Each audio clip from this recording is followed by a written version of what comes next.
What a beautiful house. My daughter-in-law smiled. My mother will love it. We are moving in. She stood in my foyer and assigned away the rooms of my $2.5 million mansion like she was handing out party favors. She even told me to pack my bags for the basement. I let her finish her little speech. Then I calmly said no. Her smile vanished. But when my own son pulled a stamped legal document from his jacket, I realized this was not a bad joke. It was a hostile takeover. Before I share how I dismantled their lives piece by piece, let me know where you are watching from in the comments below. Hit like and subscribe if you believe respect is earned and betrayal should cost everything. The crunch of heavy tires tearing through my prized blue hydrangeas shattered the quiet Tuesday morning. I am Ruby.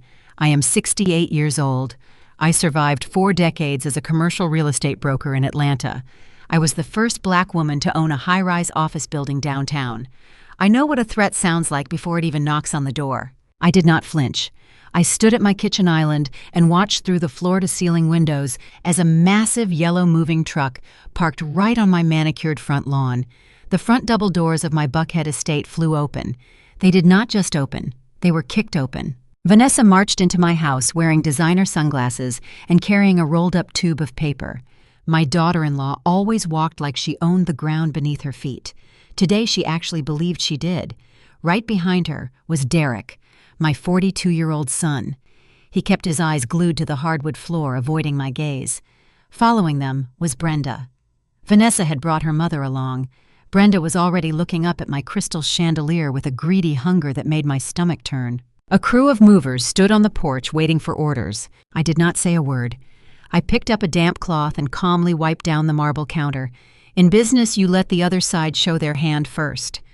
Vanessa strutted straight into my kitchen and slapped a set of printed blueprints right on the island. She took off her sunglasses and flashed a brilliant fake smile. "Good morning, Ruby. We brought the movers. It is time for a change." She unrolled the blueprints and pinned the corners down with my fruit bowl and my coffee mug. I noticed she had drawn all over the floor plan of my house with a red marker. "This place is way too much for you to handle alone."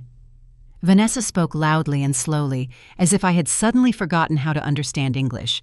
"Derek and I are taking over the property management. We have it all figured out. Your late husband's study has great natural light. I am knocking down that bookshelf wall to make it my new yoga studio. My mother Brenda is going to take the master suite upstairs. The ensuite bathroom is perfect for her back issues." Brenda stepped up next to her daughter and crossed her arms. She wore a smug grin. "I always loved that soaking tub, Ruby. It will be nice to finally put it to good use." I looked at Derek. He was sweating. He shifted his weight from one foot to the other, but he remained silent. He let his wife and his mother-in-law divide up my home while I was standing right in front of them. Vanessa tapped her long acrylic nail on the basement section of the blueprint. "And since your knees are failing, Ruby, we decided the basement guest room is the safest place for you. No stairs to worry about. We will have the movers carry your clothes down there right now. You can just relax." The sheer audacity hung in the air, heavy and toxic. She was treating me like a tenant being evicted from a cheap apartment. She was talking to a woman who had negotiated multi-million-dollar commercial leases with the most ruthless developers in Georgia. She thought I was just a tired old lady, ready to fade into the shadows. I picked up my coffee mug. The blueprint rolled up slightly on one side. I took a slow sip of my black coffee. I set the mug down gently. I looked Vanessa dead in the eye. "No." Vanessa blinked. Her perfectly manicured eyebrows pulled together in confusion. "What do you mean, no? The movers are already on the clock." I picked up her blueprint and tossed it onto the floor. I said no. "You are not moving in. Your mother is not taking my master suite. I am not moving to the basement. You will turn around. You will walk out of my house. You will pay for the landscaping your truck just destroyed. Get the hell out of my house before I trigger the silent alarm and have the police escort you off my property." Vanessa did not look scared. She did not back down. Instead, she let out a short, cruel laugh. She turned to my son. "Derek, show her." Derek finally stepped forward. His hands were shaking as he reached into the inside pocket of his jacket. He pulled out a thick stack of papers. The top page bore a red seal from the state of Georgia. He placed it on the marble island and pushed it toward me. "I am sorry, Mom," Derek said. His voice was entirely devoid of warmth. "But you do not get to make those decisions anymore." I looked down at the heavy document resting on my marble counter. The bold black letters across the very top page sent a sudden sharp spike of pure adrenaline straight through my veins. It read, "Emergency power of attorney." What a beautiful house. My daughter-in-law smiled.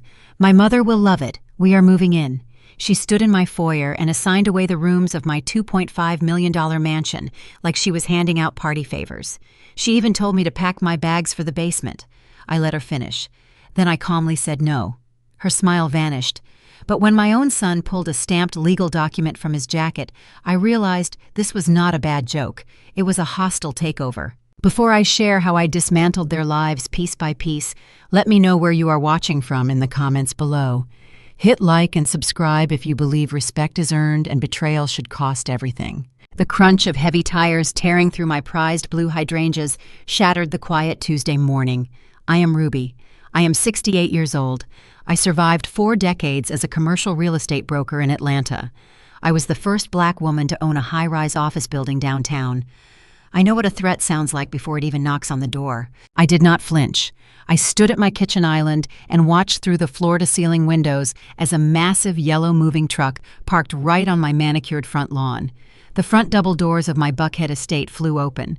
They did not just open. They were kicked open. Vanessa marched into my house wearing designer sunglasses and carrying a rolled-up tube of paper.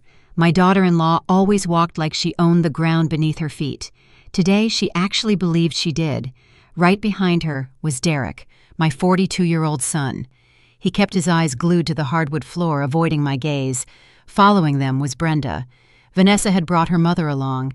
Brenda was already looking up at my crystal chandelier with a greedy hunger that made my stomach turn. A crew of movers stood on the porch waiting for orders. I did not say a word. I picked up a damp cloth and calmly wiped down the marble counter. In business, you let the other side show their hand first.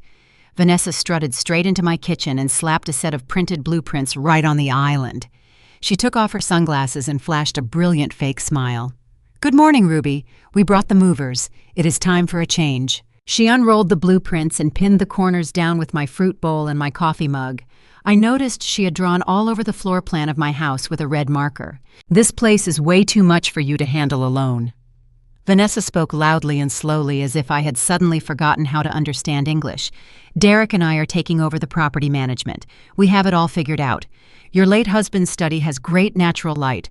I am knocking down that bookshelf wall to make it my new yoga studio. My mother Brenda is going to take the master suite upstairs. The ensuite bathroom is perfect for her back issues." Brenda stepped up next to her daughter and crossed her arms. She wore a smug grin. "I always loved that soaking tub, Ruby. It will be nice to finally put it to good use." I looked at Derek. He was sweating. He shifted his weight from one foot to the other, but he remained silent. He let his wife and his mother-in-law divide up my home while I was standing right in front of them. Vanessa tapped her long acrylic nail on the basement section of the blueprint.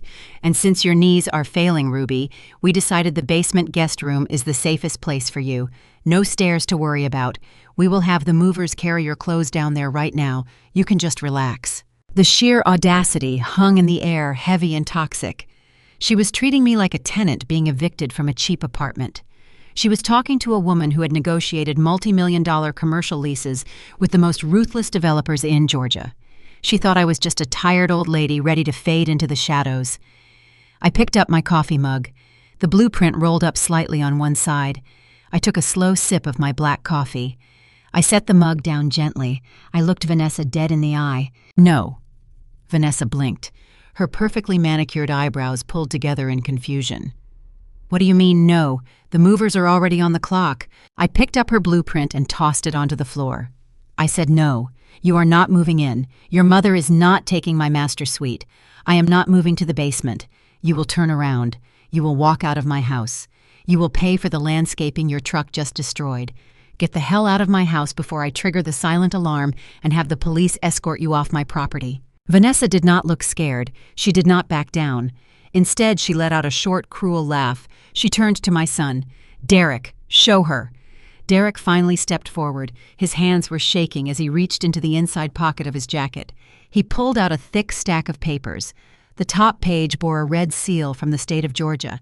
He placed it on the marble island and pushed it toward me. "I am sorry, Mom," Derek said. His voice was entirely devoid of warmth. but you do not get to make those decisions anymore. I looked down at the heavy document resting on my marble counter. The bold black letters across the very top page sent a sudden sharp spike of pure adrenaline straight through my veins. It read emergency power of attorney, and I knew the truth. What a beautiful house! My daughter-in-law smiled as she stood in my foyer. My mother will love it. We are moving in. She began assigning away the rooms of my $2.5 million mansion like she was handing out party favors. She even had the nerve to tell me to pack my bags for the basement.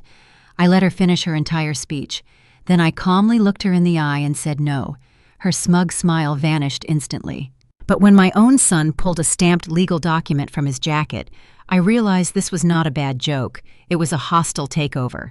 Before I share how I dismantled their lives piece by piece, let me know where you are watching from in the comments below. Hit like and subscribe if you believe respect is earned and betrayal should cost everything. The loud crunch of heavy tires tearing through my prized blue hydrangeas shattered the quiet Tuesday morning. I am Ruby. I am 68 years old. I survived 4 decades as a commercial real estate broker in Atlanta. I was the first black woman to own a high-rise building downtown. I know exactly what a threat sounds like before it even knocks on the front door. I did not flinch. I stood at my kitchen island and watched through the floor-to-ceiling windows as a massive yellow moving truck parked right on my manicured front lawn. The front double doors of my Buckhead estate flew open. They did not just open, they were kicked open. Vanessa marched into my house wearing oversized designer sunglasses and carrying a rolled-up tube of paper. My daughter-in-law always walked like she owned the ground beneath her feet. Today she actually believed she did. Right behind her was Derek, my 42-year-old son. He kept his eyes glued to the hardwood floor, avoiding my gaze. Following them was Brenda. Vanessa had brought her mother along. Brenda was already looking up at my crystal chandelier with a greedy hunger that made my stomach turn. A crew of 4 burly movers stood on the porch waiting for their orders. I did not say a single word. I picked up a damp cloth and wiped down the marble counter.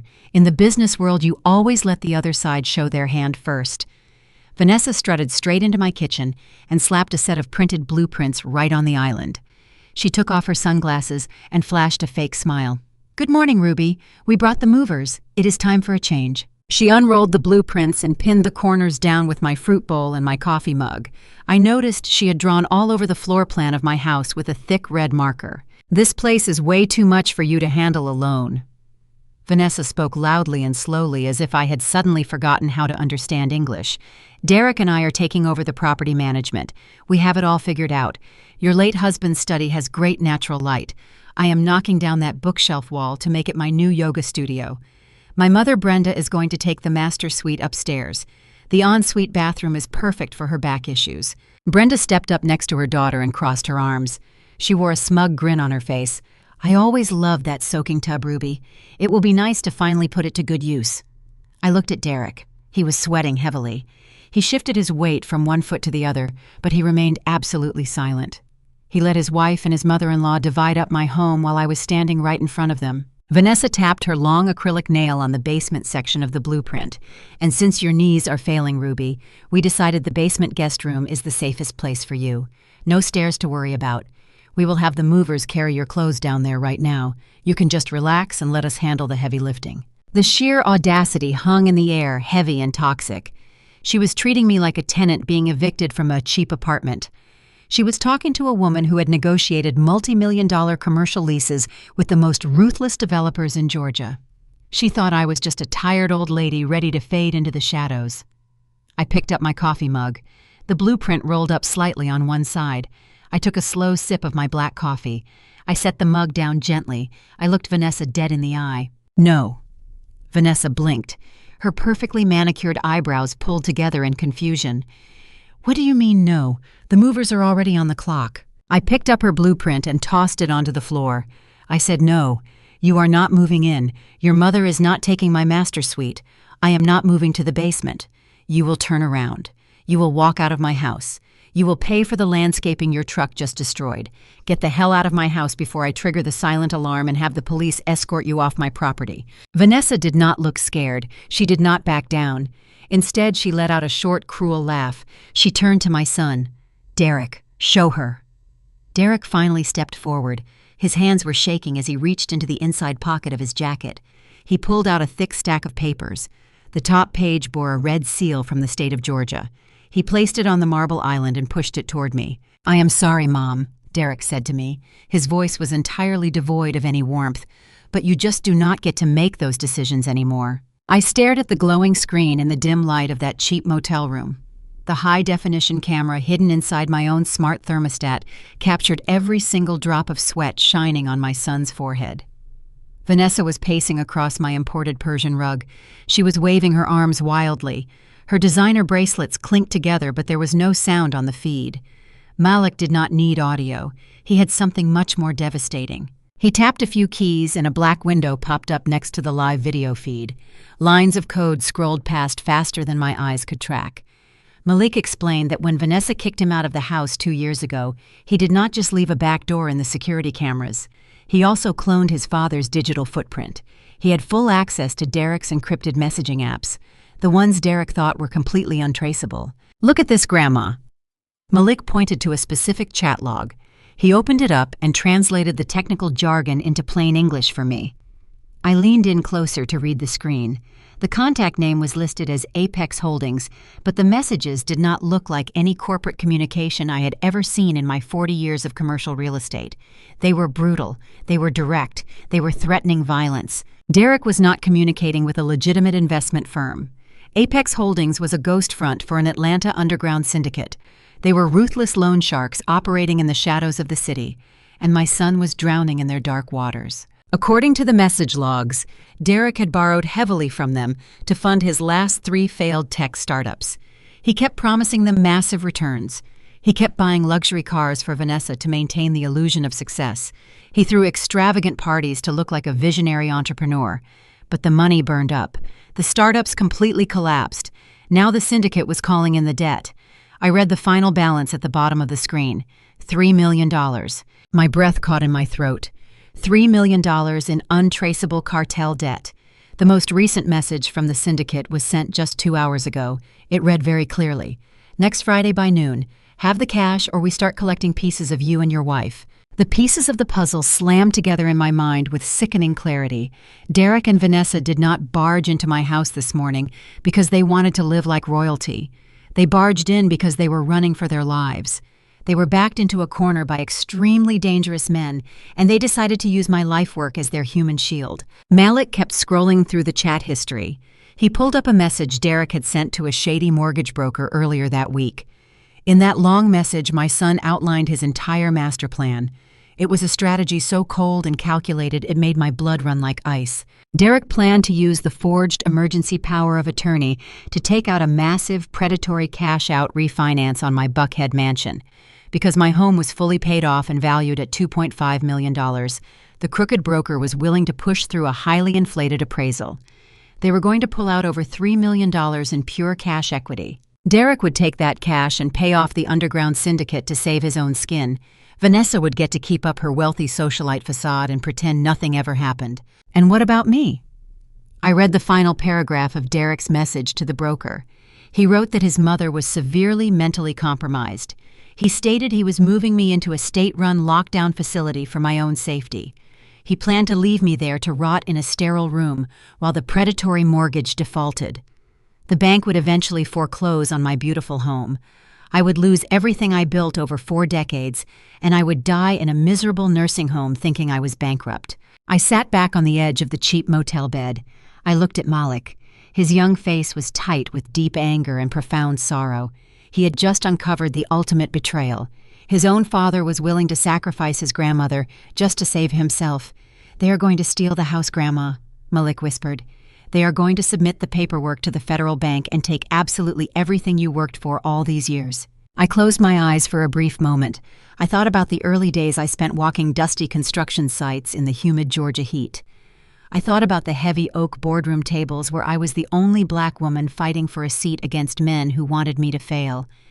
I thought about my late husband who helped me lay the very foundation of our real estate empire. Derek thought I was just a stepping stone.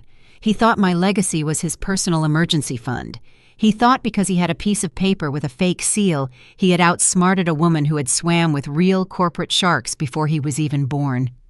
I opened my eyes. The shock was completely gone. The sorrow evaporated into thin air. The only thing left inside my chest was a cold, calculating focus. "We have exactly 7 days," I said, my voice steady and remarkably hard. 7 days before the syndicate deadline. 7 days before Derek finalizes that fraudulent bank loan. "What are we going to do?" Malik asked. "We cannot go to the police yet. If Derek gets arrested before he pays the cartel, they might actually kill him in the streets." Malik was entirely right. As much as my son disgusted me, I did not want him murdered by loan sharks. I wanted him to face justice, my specific brand of justice.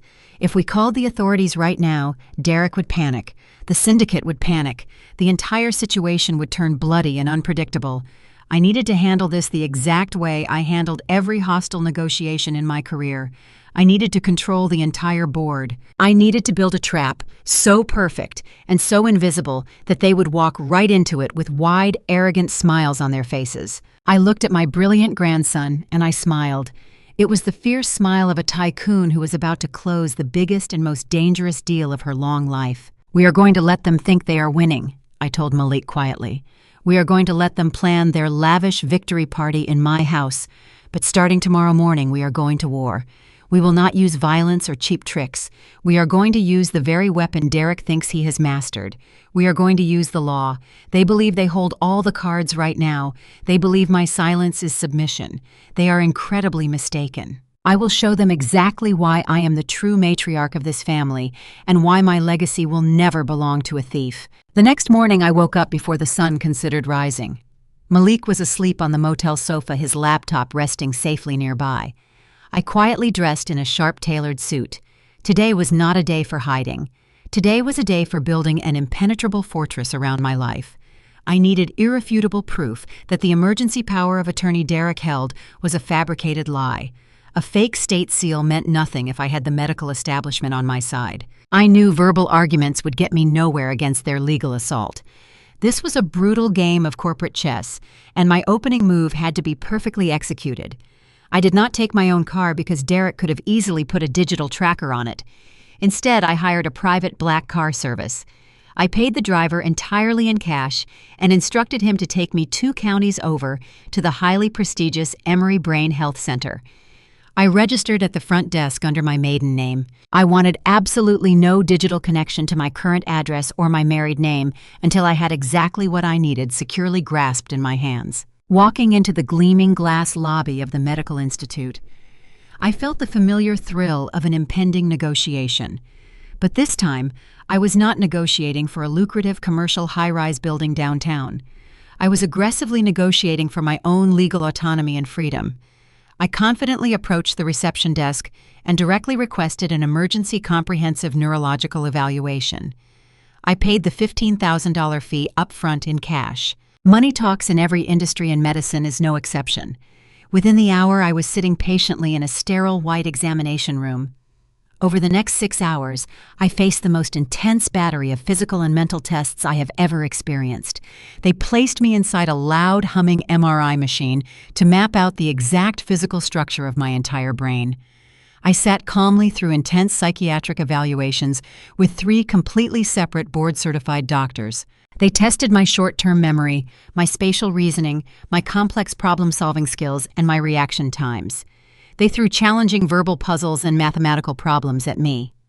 I answered every single one of them with the exact same sharp precision I always used to calculate commercial lease amortizations. I did not show a single ounce of weakness during the testing process.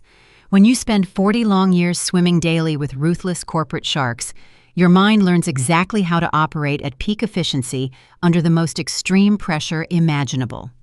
Finally, the lead neurologist walked back into the consultation room. He held a very thick manila file in his hands. He looked down at me with genuine professional admiration. "Ruby," he said softly, taking a seat across from me, "I do not know exactly why you requested such an urgent and extensive evaluation today, but I can tell you this fact with absolute medical certainty. You do not have dementia. You do not have even the earliest microscopic signs of cognitive decline. In fact, your neural pathways and cognitive processing speeds are functioning flawlessly at the excellent level of a healthy 40-year-old woman. You are currently sharper and much more focused than most of my young medical residents." I smiled warmly at him, feeling a surge of triumph. But I did not just want his comforting verbal assurance. I needed heavy legal weapons to win this war. I demanded hard physical copies of every single test result. I required the evaluations to be signed, stamped, and notarized by all 3 attending physicians before I left. When I finally walked out of that sprawling medical clinic later that sunny afternoon, I held a heavy red folder tucked tightly under my right arm. Inside that folder was the legal equivalent of a nuclear bomb. I now officially possessed court-admissible medical evidence proving beyond a shadow of a doubt that Derek's psychiatric evaluation was blatant federal medical fraud. Anyone attempting to use his forged power of attorney to secure a bank loan would be committing a major federal crime. I slid smoothly into the quiet back seat of the waiting black car. The dark leather seats felt cool and soothing against my tired back. I stared down at the red folder resting heavily in my lap. The most logical next step would naturally be to drive straight to the nearest FBI field office. I could drop this folder on a federal agent's desk and have Derek arrested for severe mortgage fraud before dinner time even arrived. But as the driver pulled onto the highway, my mind calculated the cascading variables. If Derek went to jail today, the loan sharks would not get their $3 million by next Friday. The Atlanta Underground Syndicate did not care about scheduled court dates or lengthy prison sentences. They only cared about cold hard cash and violent retribution. If my son was sitting uselessly in a police holding cell, they would simply murder him to send a clear, terrifying message to all their other desperate debtors. They would likely come after Vanessa next. I strongly despise my foolish entitled daughter-in-law, but I absolutely do not want innocent blood spilling on my beautiful driveway. I wanted Derek completely ruined financially and legally. I wanted him to lose his freedom and his arrogant, unearned pride. But I genuinely did not want him dead in a dark, bloody alleyway. I needed to meticulously control the violent syndicate and my greedy son at the exact same time. Going to the local police right now was far too small and weak of a move. I needed a much bigger and deadlier trap to completely destroy them. I reached into my heavy coat pocket, pulled out my cell phone, and dialed the only corporate lawyer in the city, ruthless enough to help me quickly execute the next dangerous phase of my grand master plan. I reached Marcus Vance, my former business partner, and a ruthless corporate litigator known for leaving boardrooms in absolute ruins. I explained the situation briefly over the phone. He told me to meet him at a private steakhouse later that evening. But first I had to check in with Malik. It was Saturday evening, and Vanessa was not wasting a single second playing the role of the grand buckhead matriarch. Sitting in our dim motel room, Malik and I watched the live high-definition feed from the hidden cameras inside my mansion. Vanessa was throwing a massive housewarming and renovation party for Atlanta's elite. She invited local influencers, socialites, and real estate developers to show off her stolen kingdom. Through the audio feed, we heard Vanessa holding court in my living room. She was holding a crystal glass of expensive champagne and laughing loudly. She told a group of wealthy investors that I was completely losing my mind. She said it with a fake, exaggerated pout, claiming she had to put me away for my own good because I was wandering the halls at night and talking to the walls. Beside her, Brenda was parading around the party wearing my late husband's vintage silk smoking robe, holding a silver plate of caviar. They were actively celebrating my supposed demise. But the arrogant celebration was abruptly interrupted. Malik switched the camera feed to the grand foyer. The heavy oak front doors opened, and 2 terrifying men in perfectly tailored dark suits stepped inside. They did not blend in with the laughing socialites. They moved with the cold, predatory silence of cartel enforcers. Derek saw them from across the room, and his face instantly drained of all color. He dropped his drink and practically sprinted to intercept them before they could mingle with the guests. Malik isolated the audio feed from the hallway camera. Derek backed into a corner, sweating profusely. He was begging them.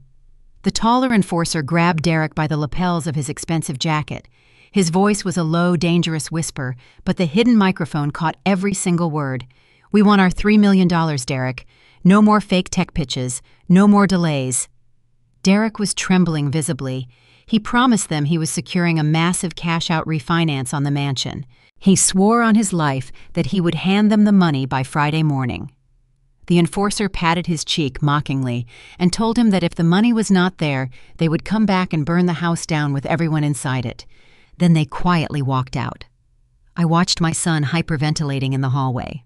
Then Malik paused the video feed. He turned to me with a deep frown on his face.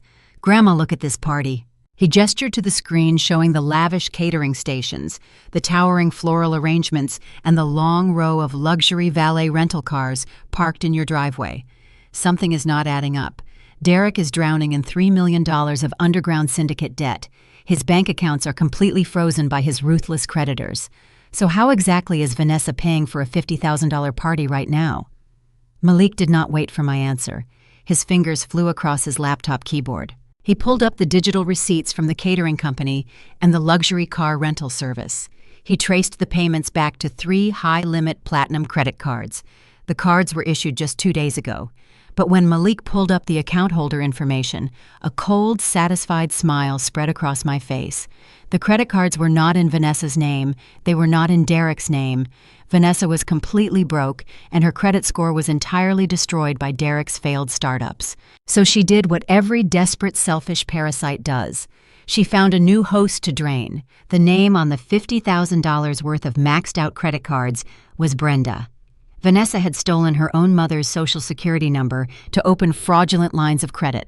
She forged Brenda's signature to fund this ridiculous housewarming party. I looked back at the frozen video feed on the screen.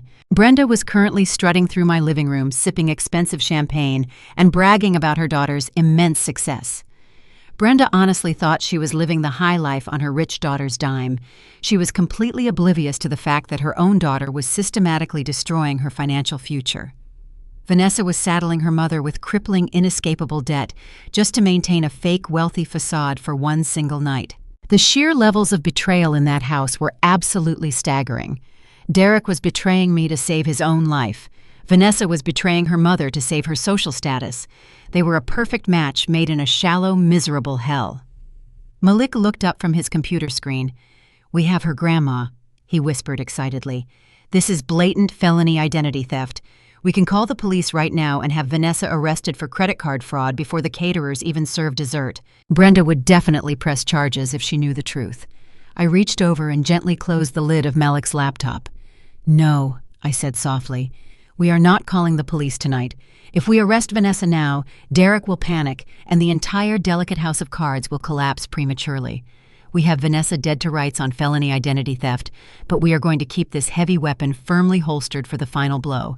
I want them to feel safe. I want them to think they are getting away with every single crime they have committed. Because when Friday morning finally arrives, I am not just going to take my house back. I am going to make sure they walk out of my front doors in handcuffs and chains." I grabbed my coat and my purse. It was time to meet my corporate lawyer and buy a hangman's noose. The brutal endgame was ready to begin. I watched the video feed as my son Derek hyperventilated in the grand hallway. The loan shark enforcers had just walked out of my front doors, leaving behind a deadline that felt like a ticking time bomb. Next Friday. That was all the time Derek had left before the underground syndicate made good on their violent promises. But while Derek was drowning in terror, his wife was completely oblivious. Malik switched the main camera feed back to my living room. Vanessa was twirling around with a champagne flute in her hand. She was loudly boasting to a local real estate developer about her flawless design choices. She claimed she imported the floral arrangements directly from South America. She bragged about the caviar station and the fleet of luxury valet cars parked outside. Malik stared at his computer screen with a frown forming on his face. He leaned back in his chair and crossed his arms. "Grandma," he said softly, "something here makes no sense." I looked over at him and waited for his assessment. Malik pointed to the live video of the party. "Derek owes the syndicate $3 million. We already know the cartel froze all of his business accounts to squeeze him. We know Vanessa has not worked a job in over 5 years. So how exactly is she paying for a $50,000 housewarming party right now? The catering alone easily cost $20,000. Those luxury rental cars outside cost another $10,000. Where is the new money coming from?" I smiled at my sharp grandson. In the brutal world of commercial real estate, you always follow the hidden money if you want to find the absolute truth. I told Malik to dig deeply into her specific payment methods. He cracked his knuckles and went straight to work. His fingers flew across his laptop keyboard with terrifying speed and incredible precision. He completely bypassed the digital security protocols for the high-end catering company Vanessa used. Within 5 short minutes, he had fully accessed their recent payment invoices. He pulled up the billing receipt for my Buckhead Mansion address. The entire $50,000 party was paid for up front. Malik traced the electronic payment back to 3 different high-limit platinum credit cards. The 3 credit cards were issued just 48 hours ago. But when Malik pulled up the actual account holder information, a cold and deeply satisfied smile spread across my face. The new credit cards were not in the name of Vanessa. They were certainly not in the name of Derek. My greedy son and my entitled daughter-in-law were completely broke. Their credit scores were entirely destroyed by the long string of failed tech startups and massive commercial loan defaults. So Vanessa did what every desperate and selfish parasite does when they run out of fresh blood to suck. She quickly found a brand new, unsuspecting host to drain. The legal name printed clearly on those $50,000 worth of maxed-out credit cards was Brenda. Vanessa had stolen her own mother's social security number to secretly open fraudulent lines of credit. She forged Brenda's digital signature to fully fund this ridiculous display of fake wealth. I looked back at the frozen video feed on the computer screen. Brenda was currently strutting through my spacious living room, sipping expensive champagne and bragging to the wealthy guests about her daughter's immense success. She was proudly wearing my late husband's vintage silk smoking robe like it was a royal cape. Brenda honestly thought she was living the high life on her rich daughter's dime. She was completely oblivious to the devastating reality. Her own daughter was systematically destroying her financial future. Vanessa was saddling her mother with crippling, inescapable debt just to maintain a fake wealthy facade for one single night. The sheer levels of horrible betrayal happening inside my house were absolutely staggering. Derek was actively betraying me to save his own miserable life from the dangerous cartel. Vanessa was actively betraying her mother to permanently save her fragile social status. They were a perfect match made in a shallow and miserable hell. They had absolutely zero loyalty to anyone but themselves. They were utterly toxic. Malik looked up from his computer screen. His bright eyes were incredibly wide with absolute disbelief. "We have her, Grandma," he whispered excitedly. "This is blatant felony identity theft. We can call the local police right now and have Vanessa immediately arrested for major credit card fraud before the expensive caterers even serve dessert. Brenda would definitely press severe charges if she knew the horrible truth about her ruined credit score. We can end her tonight." I reached over and gently closed the lid of his laptop. "No," I said softly but very firmly. "We are not calling the police tonight." Malik looked confused, but I carefully explained the brutal reality of our delicate situation. "If we arrest Vanessa right now, Derek will immediately panic. The underground syndicate will instantly realize their money is in serious jeopardy, and the entire delicate house of cards will collapse prematurely. The violent cartel might easily execute Derek before I can completely finalize my brilliant trap. We have Vanessa dead to rights on felony identity theft, but we are going to keep this heavy legal weapon firmly holstered for the final devastating blow. I want them both to feel perfectly safe tonight. I want them to happily drink their expensive champagne and believe they are getting away with every single crime they have committed. They truly need to feel entirely invincible, because when Friday morning finally arrives, I am not just going to take my beautiful house back. I am going to make absolute sure they walk out of my front doors in tight handcuffs and heavy chains. I grabbed my warm coat and my purse. It was time to meet my corporate lawyer and buy a hangman's noose. The brutal endgame was ready to officially begin. The sun had barely risen over the Atlanta skyline on Tuesday morning when my lawyer Marcus Vance made the most dangerous phone call of his entire career. We were sitting in his high-rise office overlooking the city. A fresh pot of black coffee steamed between us. Overnight, we had established a blind offshore holding company registered in the Cayman Islands. It was a completely untraceable corporate ghost. Now it was time to put it to work. Marcus dialed the number for Apex Holdings. We already knew they were a front for the underground syndicate. In the real estate business, you learn very quickly that street criminals and corporate executives often speak the exact same language. They both understand the universal currency of greed and convenience. Marcus put the phone on speaker. A man with a rough voice answered on the second ring. He did not give a company name. He just demanded to know who was calling. Marcus leaned forward and delivered our pitch with the smooth, practiced rhythm of a man who moved millions of dollars before breakfast. He introduced himself as the legal representative for an anonymous overseas investment group. He stated that we specialized in acquiring high-yield distressed debt portfolios. Then he dropped the bait. He offered to buy my son Derek's entire $3 million debt up front in pure, untraceable liquid cash. The line went completely dead for a few seconds. I could hear the heavy breathing of the cartel enforcer on the other end. He asked why we would want to buy toxic debt from a failing tech bro who was about to default. Marcus did not miss a single beat. He smoothly lied and said our clients had a specific interest in acquiring the commercial properties Derek used as collateral for his failed startups. We offered to pay the full $3 million, plus a very generous $200,000 premium for the absolute rights to collect the debt immediately. I sat back in my leather chair and sipped my coffee. I knew exactly how these violent men operated. Loan sharks despise messy public foreclosures. They hate dealing with complicated bank paperwork, local police investigations, and drawn-out legal battles over property deeds. They want fast, clean, laundered cash. We were handing them $3.2 million of spotless digital money wrapped in a beautiful corporate bow. It was an offer no criminal organization could ever refuse. The man on the phone told Marcus to wait. He muted the line. 10 long minutes passed in absolute silence. I looked out the window at the morning traffic far below. I wondered what my foolish son was doing right at this exact moment. I was probably pacing around a living room that did not belong to him, desperately trying to figure out how to steal my house. He had absolutely no idea that his mother was sitting in a boardroom actively negotiating for his entire miserable life. Finally, the enforcer came back on the line. He agreed to our terms. He sent over the digital transfer protocols and the assignment of debt contracts. These men were vicious thugs, but they ran their front company with surprising administrative efficiency. Marcus reviewed the documents. They were legally binding agreements transferring all rights to collect Derek's debt to our newly formed offshore shell company. Marcus looked up at me. He raised his eyebrows in a silent question. This was the point of no return. Once I authorized the wire transfer, a massive chunk of my personal wealth would vanish into the pockets of an Atlanta crime syndicate. I did not hesitate for a single fraction of a second.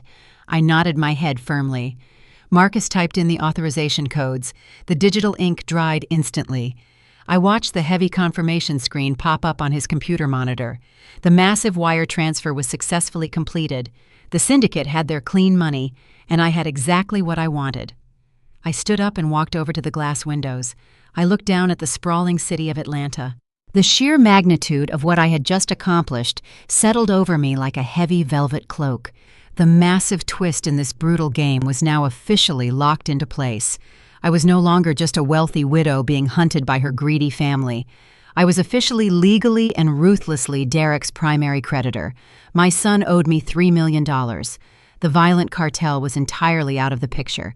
They got their cash premium and walked away clean. Derek still thought he had until Friday to pay off dangerous loan sharks. He thought he was fighting for his physical life against street thugs who wanted to break his legs. He did not know the game had fundamentally changed. He was no longer dealing with men who used baseball bats and guns to collect their debts. He was dealing with a black matriarch who used corporate law, federal banking regulations, and ironclad contracts to completely destroy her enemies.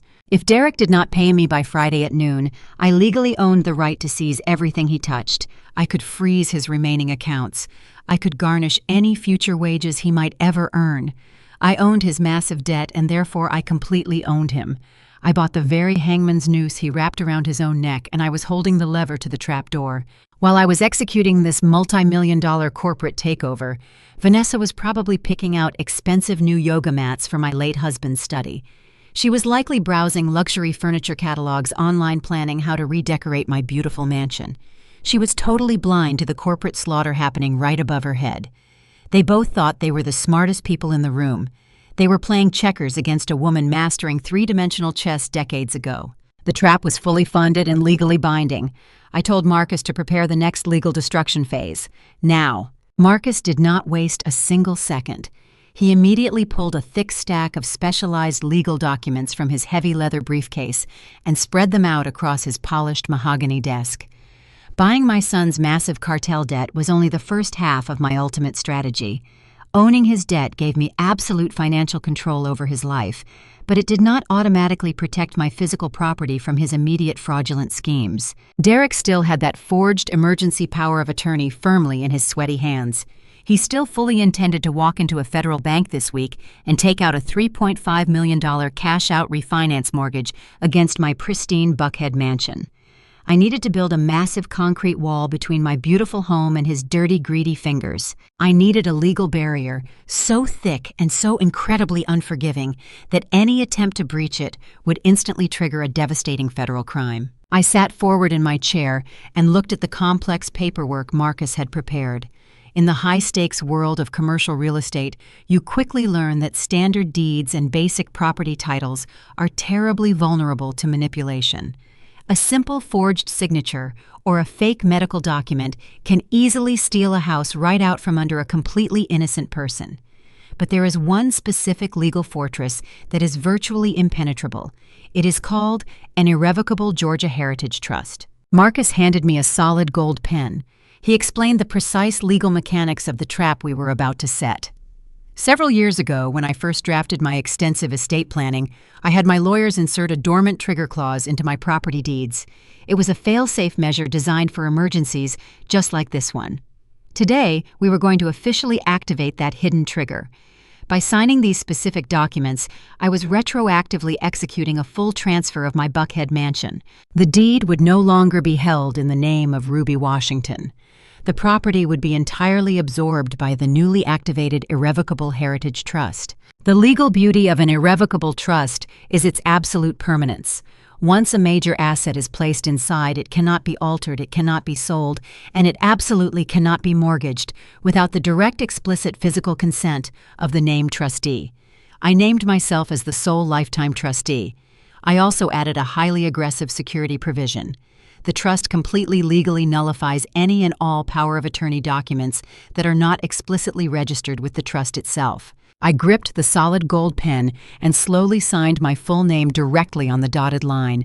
I pressed down hard enough to leave a deep, permanent indentation on the thick white paper beneath it.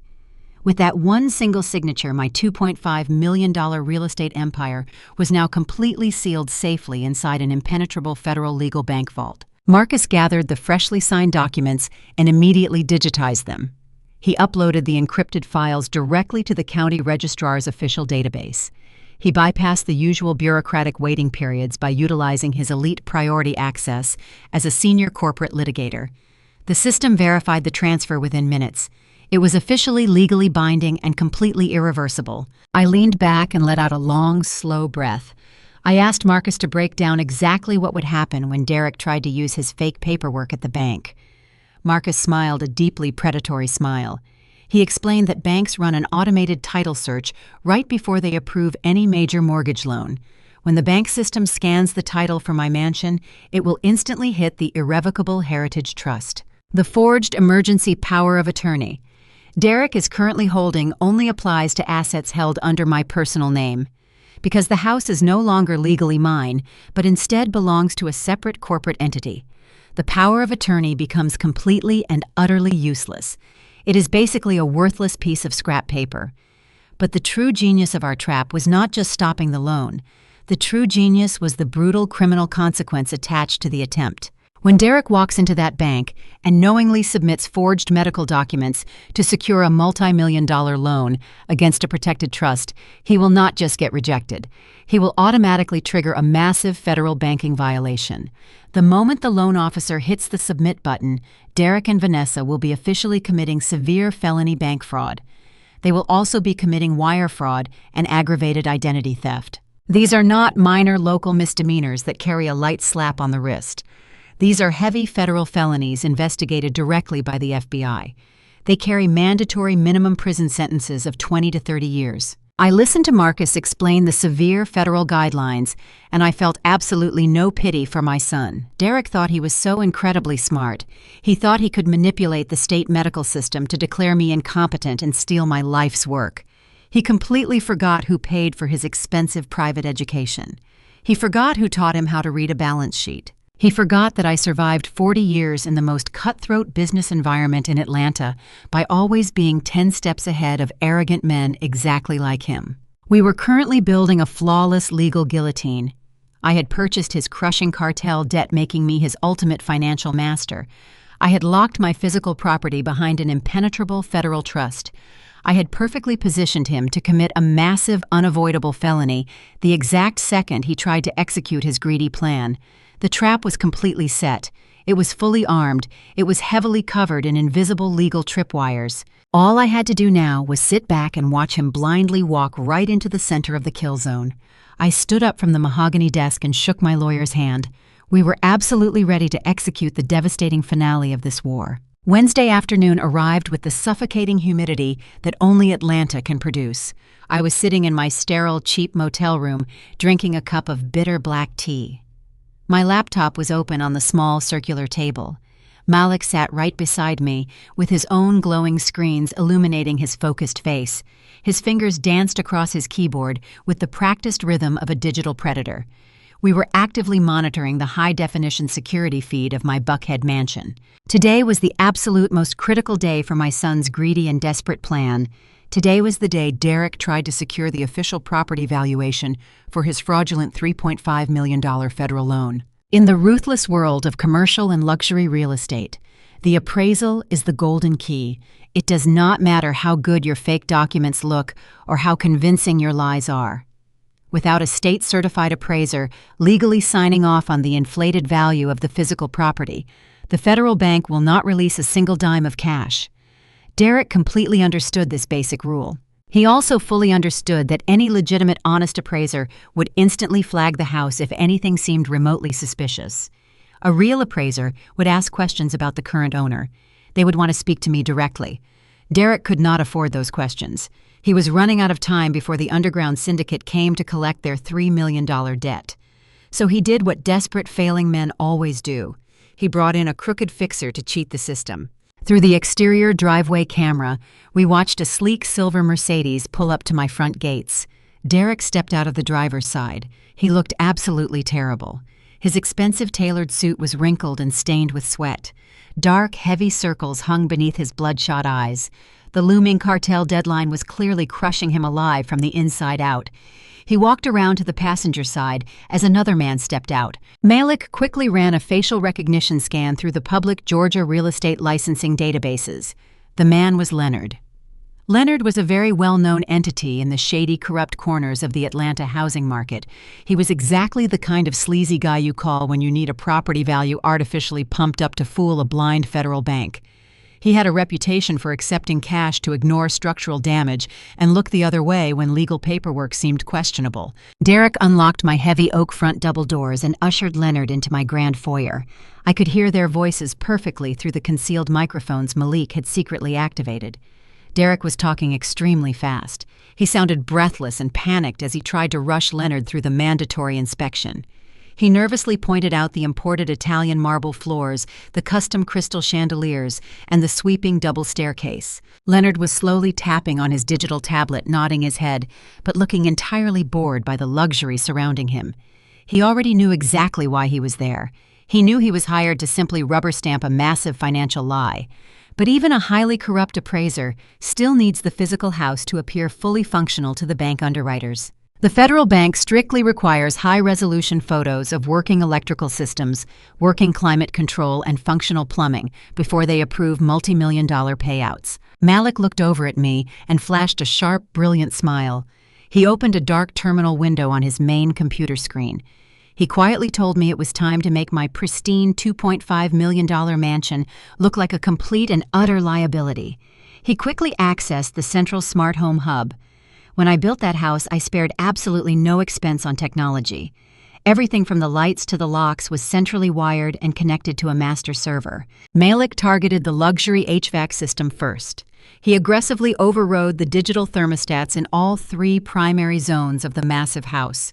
He completely disabled the cooling units and cranked the target heating temperature straight up to 95 degrees. We sat in the quiet motel room and watched the live camera feed.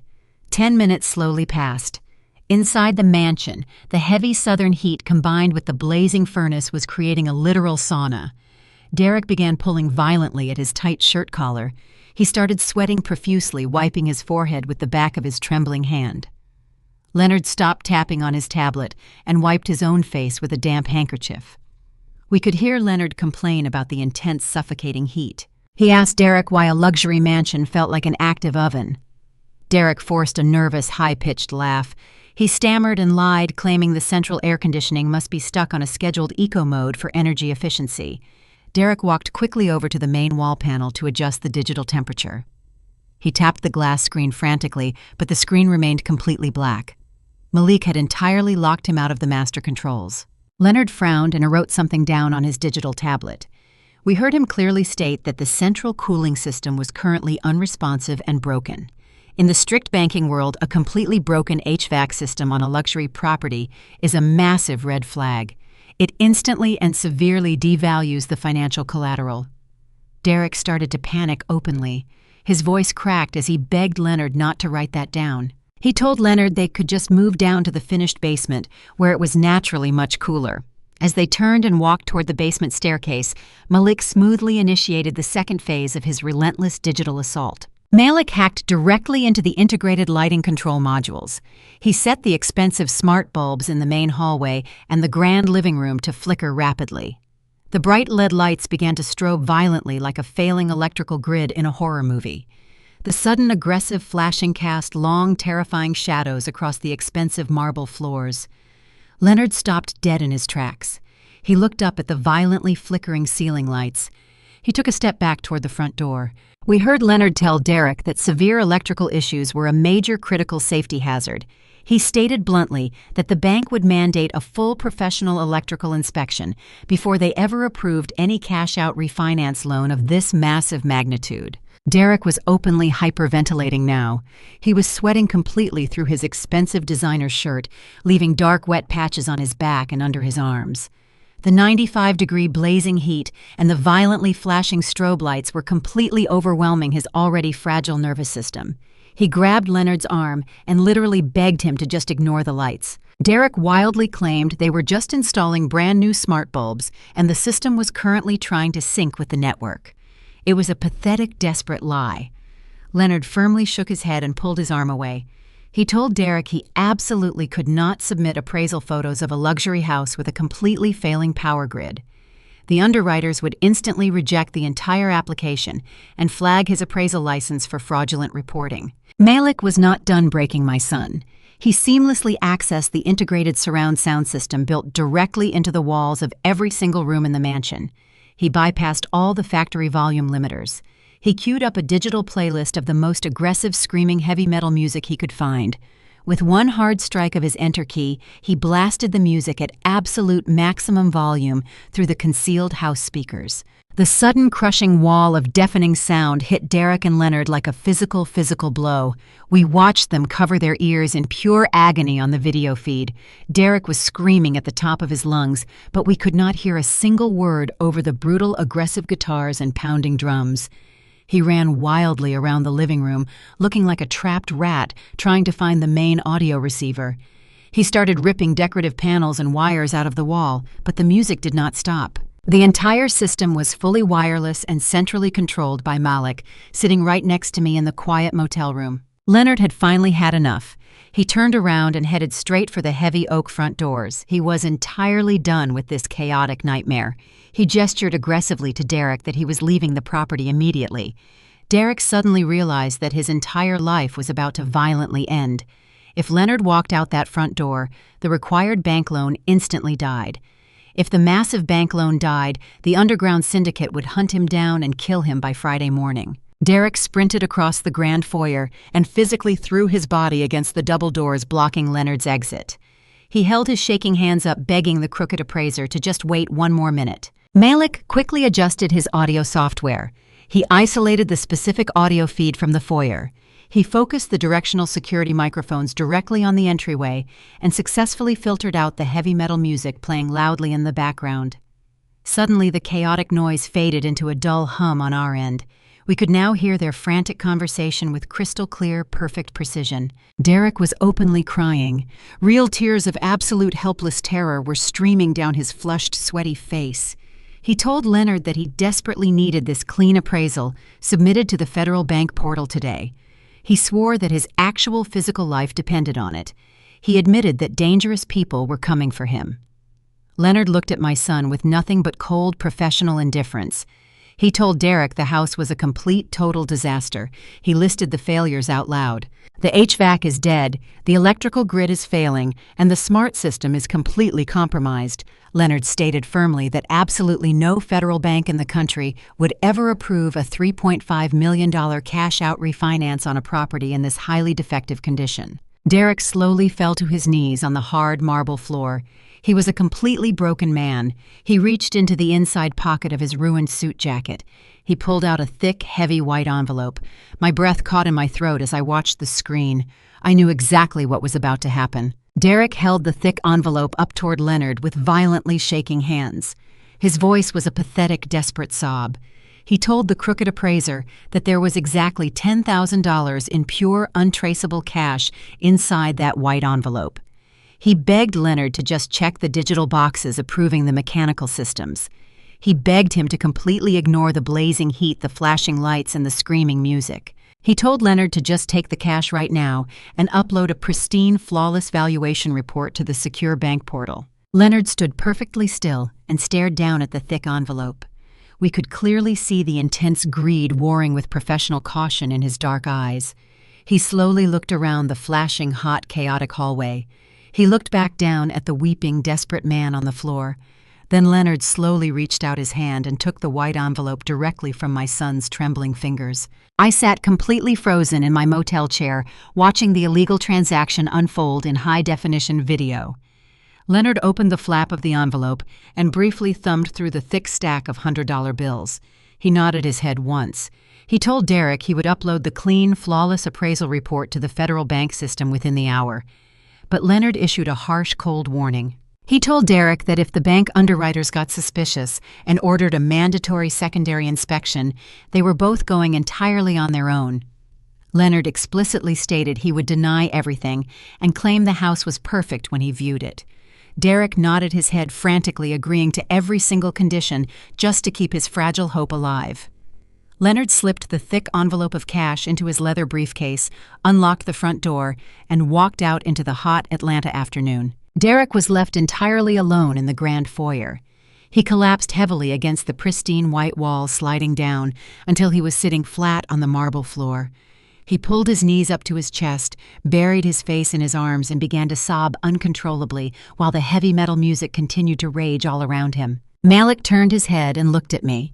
His youthful eyes were wide with pure adrenaline and intense excitement.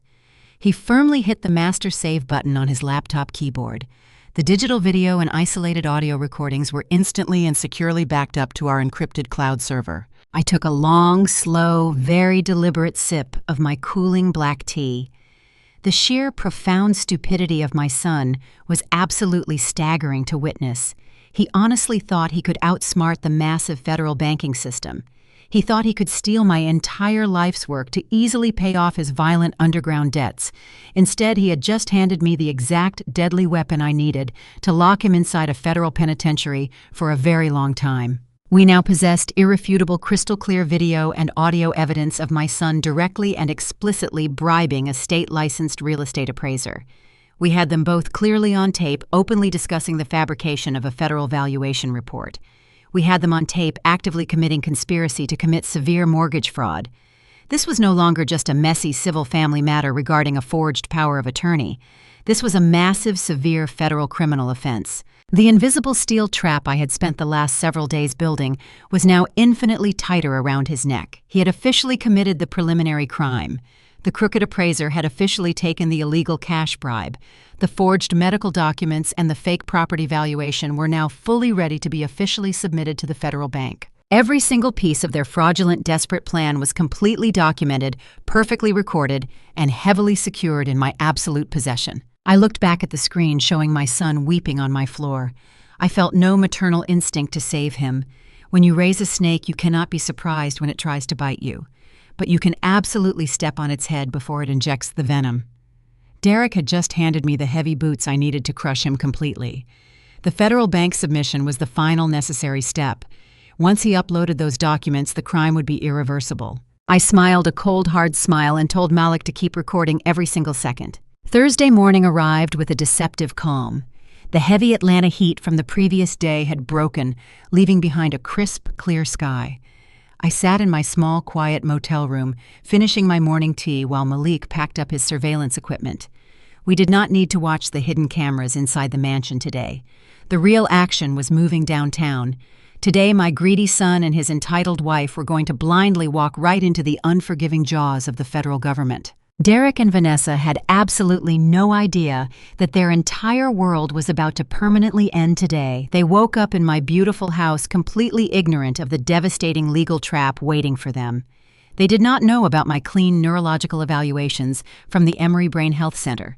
They did not know that my $2.5 million estate was safely locked inside an irrevocable Georgia Heritage Trust. At precisely 10 o'clock in the morning, Derek and Vanessa walked through the heavy glass doors of a major federal bank in downtown Atlanta. They strolled into the air-conditioned lobby, walking with the arrogant swagger of people who thought they had just outsmarted everyone. Vanessa wore a designer dress she undoubtedly paid for using her mother's stolen credit card. Derek wore a fresh, tailored suit, trying to look like a successful businessman instead of a desperate man running from violent loan sharks. They were escorted into a private glass-walled office by a senior loan officer.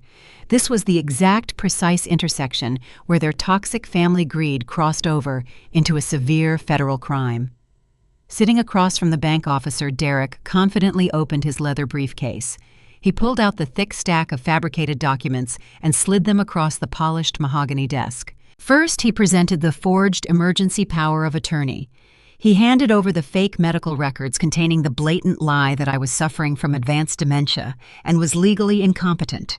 Finally, he proudly presented the crown jewel of his criminal conspiracy.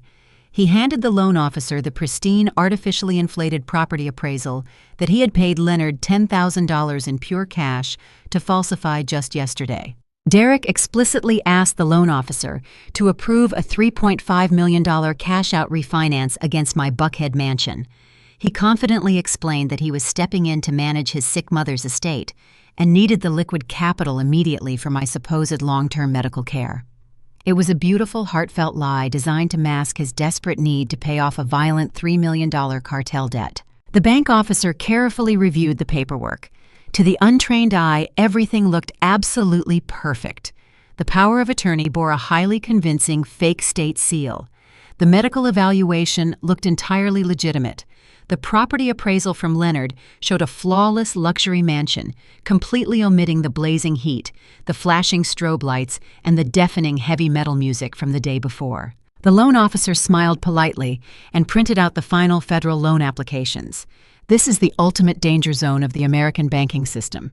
When you sit in a federal bank and sign your name to secure a multi-million-dollar loan, you are no longer just lying to your family. You are officially lying to the United States government. The legal forms clearly state that providing false information to secure a federal loan is punishable by decades in a federal penitentiary. Derek did not hesitate for a single second. He picked up the heavy black pen and signed his name on the dotted line. He legally swore that the power of attorney was valid. He legally swore that the medical records were completely authentic. He legally swore that the property appraisal was totally accurate. Vanessa leaned over and eagerly signed her name right next to his acting as the secondary guarantor. They both happily signed their own massive legal death warrants with absolute confidence. The loan officer gathered the signed documents and turned to her computer. She scanned the paperwork into the secure federal banking system. She typed in the property address and initiated the mandatory background checks. Then she firmly hit the submit button to officially process the $3.5 million transaction. The very second her finger struck that keyboard, a silent digital alarm instantly triggered miles away. Sitting in his high-rise office, my ruthless corporate lawyer, Marcus Vance, received an immediate automated notification on his computer screen. The federal banking system had automatically initiated a routine title search on my Buckhead mansion to approve the loan. But the bank computer system did not find the name Ruby Washington listed on the property deed. Instead, the system crashed directly into the impenetrable wall of my irrevocable Georgia Heritage Trust. The automated system instantly flagged the transaction. The bank software officially registered that Derek and Vanessa were actively attempting to secure a massive mortgage on a property that did not belong to them using a power of attorney that was legally null and void. Marcus picked up his private phone and called me directly at the motel. He simply said two powerful words: "It is done." I closed my eyes and let out a long, slow breath. The federal crime was now officially committed. It was permanently logged in the secure banking servers. The point of absolute no return had been crossed. There was no backing out for them now. They could not pretend it was a simple, harmless misunderstanding. They had knowingly submitted forged documents to a federal institution. Derek and Vanessa walked out of that bank office smiling brightly. They stepped out into the hot Atlanta sun, genuinely believing they had just won the war. They thought they had successfully stolen my beautiful house and secured the massive cash to save Derek's miserable life. They had absolutely no idea that I was already pulling the final lever on the heavy wooden trapdoor directly beneath their arrogant feet. "What a beautiful house." My daughter-in-law smiled. "My mother will love it. We are moving in." She stood in my foyer and assigned away the rooms of my $2.5 million mansion like she was handing out party favors. She even told me to pack my bags for the basement. I let her finish. Then I calmly said no. Her smile vanished. But when my own son pulled a stamped legal document from his jacket, I realized this was not a bad joke. It was a hostile takeover. Before I share how I dismantled their lives piece by piece, let me know where you are watching from in the comments below. Hit like and subscribe if you believe respect is earned and betrayal should cost everything. The crunch of heavy tires tearing through my prized blue hydrangeas shattered the quiet Tuesday morning. I am Ruby. I am 68 years old. I survived 4 decades as a commercial real estate broker in Atlanta. I was the first black woman to own a high-rise office building downtown. I know what a threat sounds like before it even knocks on the door. I did not flinch. I stood at my kitchen island and watched through the floor-to-ceiling windows as a massive yellow moving truck parked right on my manicured front lawn. The front double doors of my Buckhead estate flew open. They did not just open, they were kicked open. Vanessa marched into my house wearing designer sunglasses and carrying a rolled-up tube of paper. My daughter-in-law always walked like she owned the ground beneath her feet. Today she actually believed she did. Right behind her was Derek, my 42-year-old son. He kept his eyes glued to the hardwood floor, avoiding my gaze. Following them was Brenda. Vanessa had brought her mother along. Brenda was already looking up at my crystal chandelier with a greedy hunger that made my stomach turn. A crew of movers stood on the porch waiting for orders. I did not say a word. I picked up a damp cloth and calmly wiped down the marble counter. In business, you let the other side show their hand first. Vanessa strutted straight into my kitchen and slapped a set of printed blueprints right on the island. She took off her sunglasses and flashed a brilliant fake smile. "Good morning, Ruby. We brought the movers. It is time for a change." She unrolled the blueprints and pinned the corners down with my fruit bowl and my coffee mug. I noticed she had drawn all over the floor plan of my house with a red marker. "This place is way too much for you to handle alone." Vanessa spoke loudly and slowly, as if I had suddenly forgotten how to understand English. "Derek and I are taking over the property management. We have it all figured out. Your late husband's study has great natural light. I am knocking down that bookshelf wall to make it my new yoga studio. My mother Brenda is going to take the master suite upstairs. The ensuite bathroom is perfect for her back issues." Brenda stepped up next to her daughter and crossed her arms. She wore a smug grin. "I always loved that soaking tub, Ruby. It will be nice to finally put it to good use." I looked at Derek. He was sweating. He shifted his weight from one foot to the other, but he remained silent. He let his wife and his mother-in-law divide up my home while I was standing right in front of them. Vanessa tapped her long acrylic nail on the basement section of the blueprint. "And since your knees are failing, Ruby, we decided the basement guest room is the safest place for you. No stairs to worry about. We will have the movers carry your clothes down there right now. You can just relax." The sheer audacity hung in the air, heavy and toxic. She was treating me like a tenant being evicted from a cheap apartment. She was talking to a woman who had negotiated multi-million-dollar commercial leases with the most ruthless developers in Georgia. She thought I was just a tired old lady ready to fade into the shadows. I picked up my coffee mug. The blueprint rolled up slightly on one side. I took a slow sip of my black coffee. I set the mug down gently. I looked Vanessa dead in the eye. "No." Vanessa blinked. her perfectly manicured eyebrows pulled together in confusion. "What do you mean, no? The movers are already on the clock." I picked up her blueprint and tossed it onto the floor. I said, "No, you are not moving in. Your mother is not taking my master suite. I am not moving to the basement. You will turn around. You will walk out of my house. You will pay for the landscaping your truck just destroyed.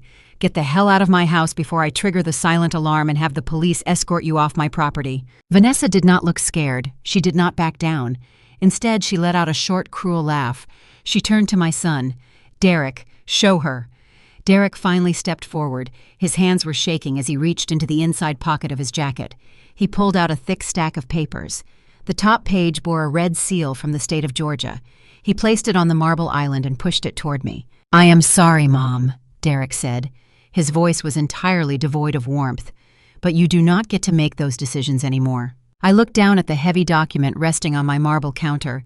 The bold black letters across the very top page sent a sudden sharp spike of pure adrenaline straight through my veins. It read, "Emergency power of attorney. Thursday night descended on Atlanta with a heavy, suffocating heat." I sat in my cheap motel room staring at the peeling wallpaper. The neon sign from the parking lot flickered a harsh red light through the thin curtains. It was a stark contrast to the custom crystal chandeliers and imported Italian marble of my Buckhead mansion. But I did not feel poor. I felt incredibly powerful. In business, the environment does not dictate your leverage. Your leverage is dictated by the information you hold. And tonight I held every single card in the deck. My phone buzzed on the cheap laminate nightstand. I picked it up and looked at the glowing screen. It was a text message from Vanessa.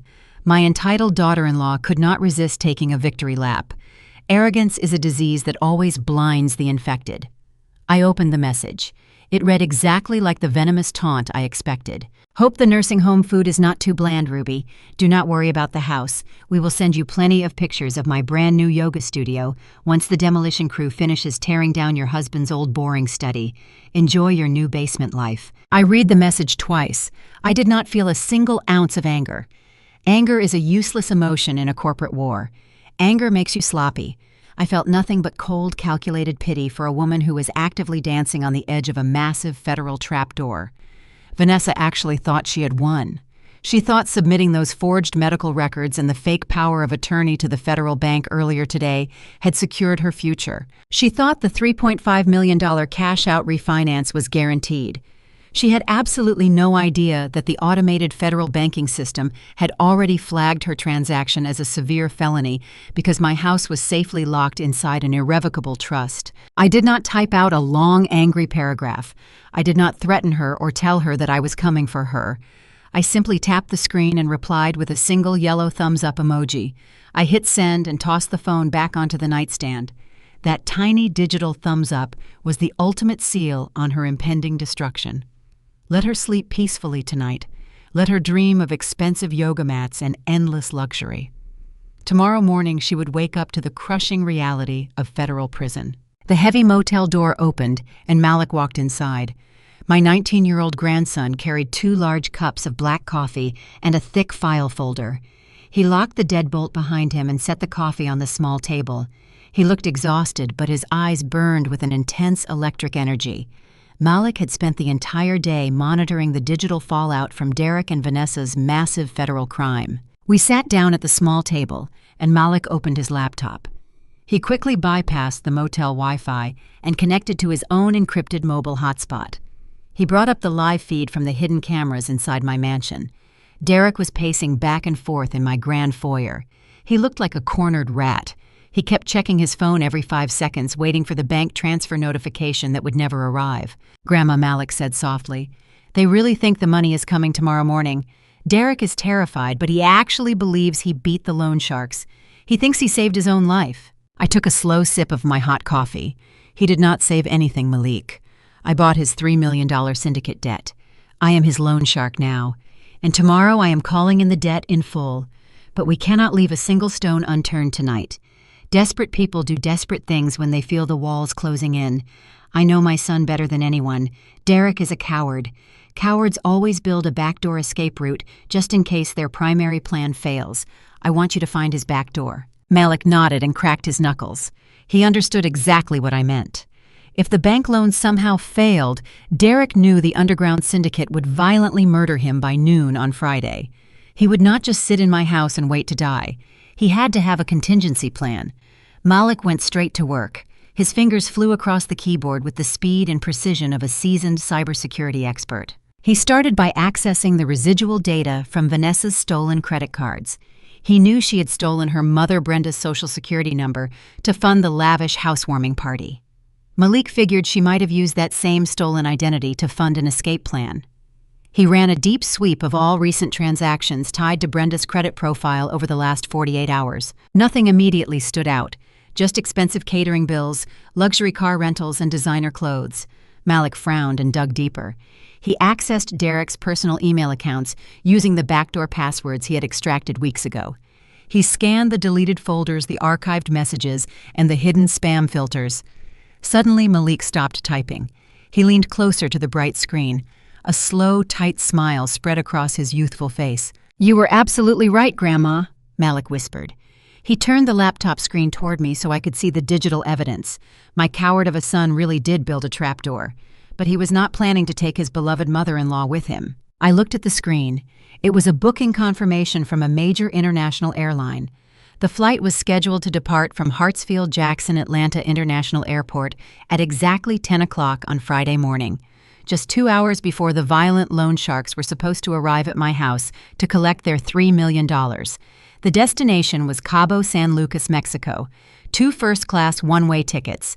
The names on the passenger manifest were Derek Washington and Vanessa Washington. I stared at the confirmation numbers and felt a deep, hollow disgust. My son had completely orchestrated the theft of my entire life savings. He had legally declared his own mother mentally incompetent. He had stolen my beautiful $2.5 million home. And he did all of this to pay off his massive criminal debts. But he was fully prepared to abandon his entire scheme and flee the country if the bank delayed the massive payout. I was going to leave his mother in a lockdown psychiatric ward and leave his mother-in-law Brenda to face the violent wrath of the underground syndicate all by herself. He paid for the first-class tickets using a hidden offshore crypto wallet he had kept entirely secret from everyone. It was his absolute last resort. If the bank money did not clear by 9 in the morning, he and Vanessa were going to quietly slip out the back door, drive to the airport, and disappear into the Mexican sunshine forever. "They really think they can just fly away from the absolute devastation they created," I said. My voice was calm, but it carried the weight of absolute finality. "They think they can drop a nuclear bomb on our family and just watch the explosion from a luxury beach resort in Cabo." Malik looked at me with cold determination. "What do you want me to do, Grandma? Do you want me to cancel the airline tickets?" I shook my head slowly. "Canceling the tickets is far too simple, Malik. If you just cancel the tickets, they will simply buy new ones at the airport counter, using another one of Brenda's stolen credit cards. They will slip through our fingers and escape federal jurisdiction before the FBI even knocks on the front doors of the mansion. I do not just want to close their escape route. I want to permanently digitally incinerate every single bridge they could possibly cross. I want them completely trapped inside the state of Georgia when the federal hammer drops tomorrow morning." Malik smiled a dangerous, knowing smile. He turned back to his keyboard. He did not just log into the airline portal to hit the cancel button. He went straight for the central nervous system of their international travel clearance. Using his advanced cybersecurity access, Malik routed his connection through a series of anonymous proxy servers. He infiltrated the airline security verification database. He located the specific digital profiles for Derek Washington and Vanessa Washington. With a few highly sophisticated keystrokes, Malik permanently flagged their individual passport numbers in the secure international transit system. He attached a massive red fraud alert directly to their personal travel profiles. He linked their passport data to the stolen credit card numbers Vanessa had used to defraud her own mother. He created a digital tripwire inside the aviation security network. Now, if Derek or Vanessa ever tried to scan their passports at any international terminal anywhere in the United States, the system would automatically reject their clearance. The digital gates would slam completely shut. The airport security personnel would instantly be notified that the passengers were flagged for severe financial fraud and identity theft. Then Malik went back to the original booking confirmation. He officially canceled the 2 first-class one-way tickets to Cabo San Lucas. He did not request a refund. He simply voided the reservation entirely. "It is done, Grandma," Malik said. His voice was laced with profound satisfaction. "Their passports are completely burned in the system. Their flights are gone. They cannot leave the state. They cannot leave the country. They are entirely grounded. If they even try to step foot inside an airport tomorrow morning, TSA will detain them on the spot for the fraud flags." I leaned back in the cheap motel chair and looked at my grandson. He had executed the digital slaughter flawlessly. We had successfully cornered the rats. There was absolutely no way out for them now.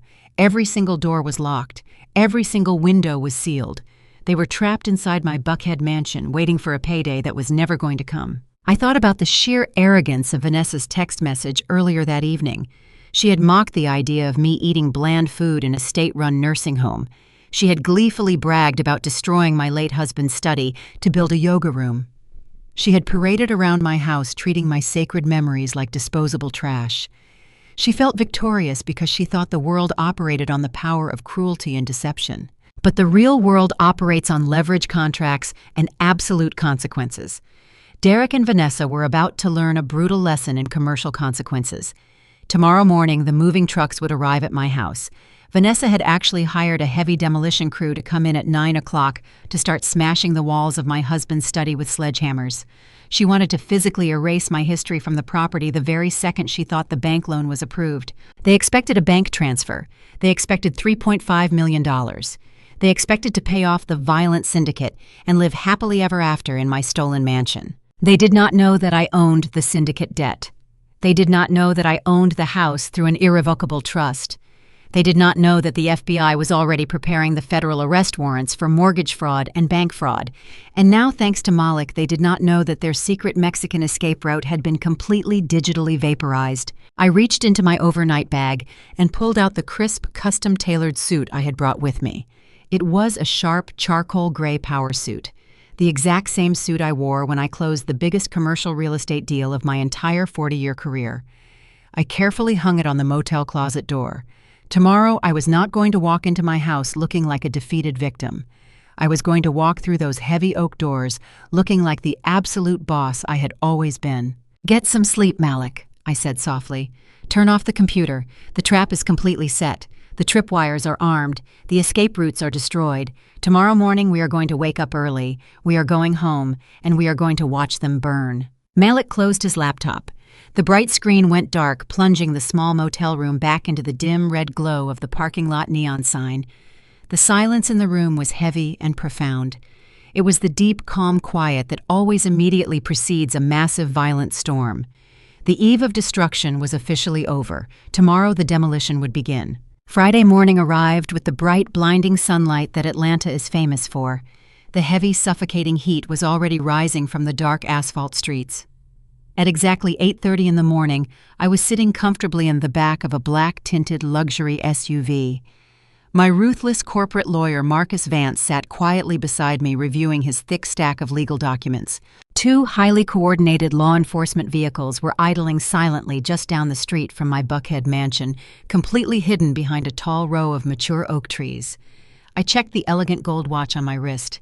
It was almost time to end this. Inside my beautiful home, a completely different scene was currently unfolding.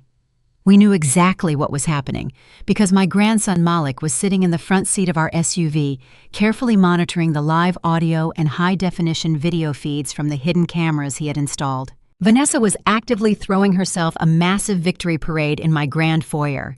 She was wearing an expensive silk designer robe and holding a tall crystal flute filled with expensive champagne and fresh orange juice. She was floating arrogantly across the imported Italian marble floors, completely intoxicated by her own perceived power and unearned wealth. She honestly believed she was the brand new queen of the castle. She walked over to the custom leather massage chair, situated in the far corner of the vast living room. Her mother Brenda was lounging comfortably in the deep chair with her eyes closed and a deeply smug smile plastered across her face. Brenda was thoroughly enjoying the deep tissue massage feature, entirely oblivious to the terrible fact that her own daughter had violently stolen her identity to fund this lavish fake lifestyle. Derek was absolutely not celebrating. Derek was pacing the entire length of the long hallway like a trapped, desperate animal. The violent underground syndicate had given him an absolute unforgiving deadline of noon today. He had exactly 3 hours left to pay them the $3 million he owed, or they would execute him. He was gripping his smartphone so tightly his knuckles were completely pale white. I was staring intensely at his mobile banking app, aggressively refreshing the digital screen every 10 seconds. He was desperately waiting for the massive $3.5 million cash-out refinance loan to clear the federal bank and hit his personal checking account. He did not know the federal banking transaction had already triggered a massive criminal alert the day before. He also did not know that his secret backup plan was completely and utterly destroyed. If the massive bank money did not arrive by 9:30, Derek planned to grab Vanessa and flee directly to the airport for their cowardly flight to Cabo San Lucas. He had absolutely no idea his passport was currently flagged for severe financial fraud in the secure international transit database. At exactly 8:45, a heavy white commercial van pulled aggressively into my circular driveway. 6 large men wearing rugged, dusty work clothes and carrying heavy demolition tools stepped out into the morning heat. Vanessa had actually used her mother's stolen credit cards to hire a private sledgehammer crew. She eagerly opened the front double doors and proudly ushered the loud, unkempt demolition crew directly into my pristine, immaculate house. Malik turned up the audio feed in our luxury SUV so we could hear clearly. We could hear Vanessa loudly barking arrogant orders at the crew foreman. She pointed her manicured acrylic finger directly at the massive custom-built memorial wall situated in the very center of the grand study. That specific wall was built from beautiful imported cherry wood. It proudly displayed my late husband's vintage commercial real estate awards, his framed college diplomas, and our absolute favorite family photographs. It was a beautiful, sacred tribute to the strong man who built our entire family legacy from nothing but hard work. "Tear it all down right now," Vanessa commanded the foreman with a dismissive wave of her hand. She took another arrogant sip of her cold mimosa. "I want this entire ugly wall completely gutted by lunchtime today. We are putting expensive floor-to-ceiling mirrors right here for my brand-new private yoga studio. Throw all those old, dusty, boring pictures directly in the trash dumpster out back." The foreman nodded his head and signaled his rugged crew to begin. 2 large men stepped forward carrying massive, heavy-duty steel sledgehammers. They planted their dirty, heavy work boots directly on my highly polished hardwood floors. One of the men slowly raised the heavy steel hammer high above his broad shoulder, preparing to deliver the devastating forward blow that would shatter my beloved husband's legacy into 1,000 worthless pieces. Derek stopped pacing the hallway for a brief, fleeting second.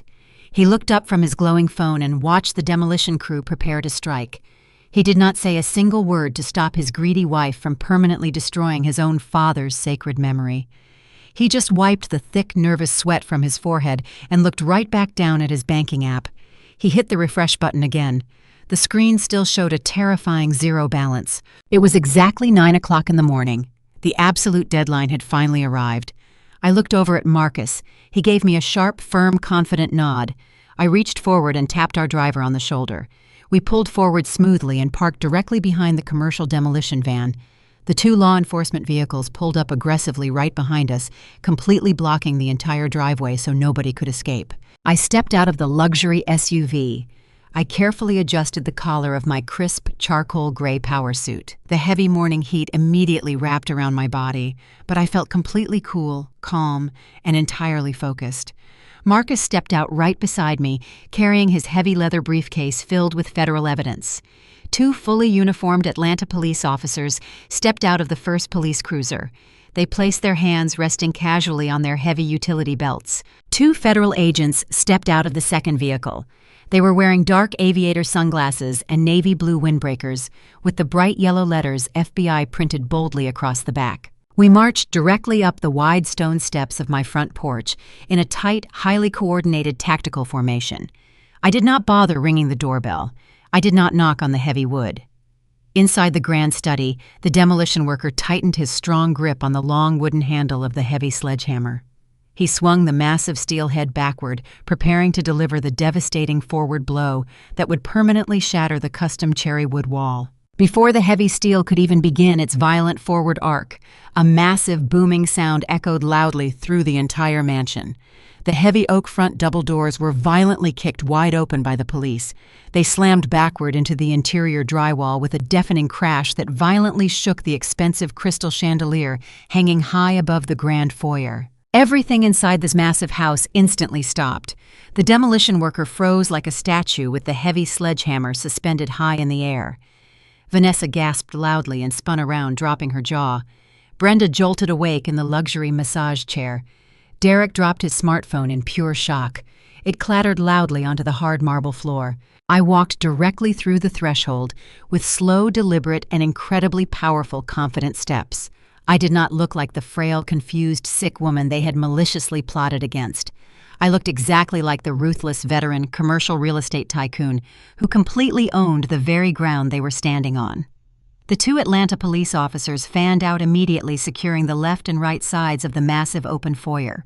The two FBI agents stepped directly inside and firmly pulled the heavy oak doors completely shut behind them.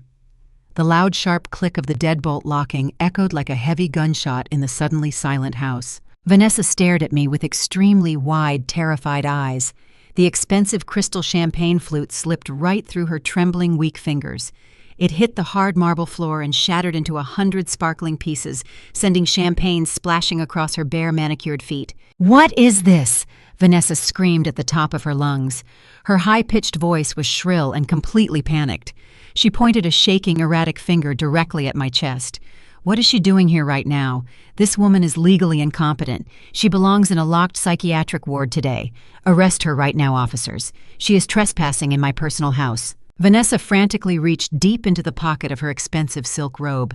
She aggressively pulled out the folded emergency power of attorney document. She waved the forged legal paper wildly in the air toward the armed police officers. "I have the official legal paperwork. I am fully in charge of this entire estate. Remove her immediately before I press charges." The two uniformed police officers did not move a single muscle. The two federal agents did not even blink behind their sunglasses. They just stood there staring at her with cold, absolute professional indifference. Derek suddenly realized that the massive bank transfer was never going to happen today. The money was never coming to save his life. He looked directly at the FBI agents. He looked at my sharp corporate lawyer. He looked at my perfectly tailored power suit. The blood completely drained from his face, leaving him looking like a pale, desperate, terrified ghost. His weak knees actually buckled slightly beneath him. He reached out and grabbed the hard edge of a wooden console table just to keep himself from completely collapsing onto the floor. "Mom," Derek stammered weakly. His voice was incredibly weak and entirely pathetic. He tried desperately to force a horrible, fake, reassuring smile. "Mom, you are clearly very confused today. You are having a severe medical episode right now. Let us just get you back to the safe medical facility where you belong. We can talk about all this later." He took one extremely cautious, hesitant step toward me, reaching his shaking hand out as if he were trying to calm down a frightened wild animal. "Do not take another step toward me, Derek," I said. My voice was dangerously low, but it carried across the vast open foyer with absolute, crushing, undeniable authority. Marcus Vance stepped forward confidently. My corporate lawyer smoothly opened his heavy leather briefcase. He pulled out a thick stack of official medical documents, perfectly printed on the premium letterhead of the Emory Brain Health Center. He walked directly up to my terrified son and shoved the clinical evaluations hard against Derek's chest. "Your mother is not confused today, Derek," Marcus stated with a brutal, razor-sharp professional tone. "She successfully passed 6 straight hours of rigorous cognitive testing administered by 3 independent board-certified neurologists just yesterday afternoon. She officially has the sharp mental acuity of a 40-year-old businesswoman. But your brain is about to face 40 long years in a federal penitentiary." Vanessa stopped waving the forged power of attorney in the air. Her arms slowly dropped down to her side. She looked back and forth rapidly between her sweating husband and my confident lawyer. Her arrogant, untouchable facade was rapidly crumbling, revealing the panicked amateur criminal hiding underneath. "What are you talking about right now?" Vanessa demanded. Her voice trembled violently. "We officially submitted the legal medical evaluations to the federal bank this morning. The federal loan was completely approved." Marcus turned his cold, calculating gaze toward my daughter-in-law. You intentionally submitted entirely forged medical documents to a federal banking institution yesterday, Vanessa. That is a massive federal felony, but that is not even your biggest fatal mistake today. Marcus pulled another heavy document from his briefcase. This one bore the heavy, shiny gold seal of the state of Georgia. He held it up high so both Derek and Vanessa could see it very clearly. "This valuable property no longer belongs to Ruby Washington," Marcus announced loudly so everyone could hear. The deed to this $2.5 million mansion was officially legally transferred into an irrevocable Georgia Heritage Trust exactly 3 months ago. Ruby Washington is the sole lifetime trustee. The fake power of attorney you are holding right now only applies to personal vulnerable assets. It is completely and utterly legally worthless against an irrevocable corporate trust. The silence in the grand foyer was absolutely suffocating and entirely profound. Derek was staring at the trust document like it was a loaded weapon pointed directly at his forehead. He finally truly understood the massive catastrophic error he had made. When you walked into that bank and attempted to secure a $3.5 million cash-out refinance against this specific protected property, you crossed a very dangerous, unforgiving line. Marcus continued, his voice echoing loudly off the high ceilings.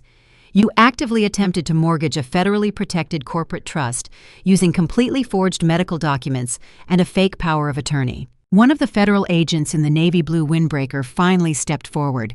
He reached down to his belt and unclipped a pair of heavy, shiny steel handcuffs.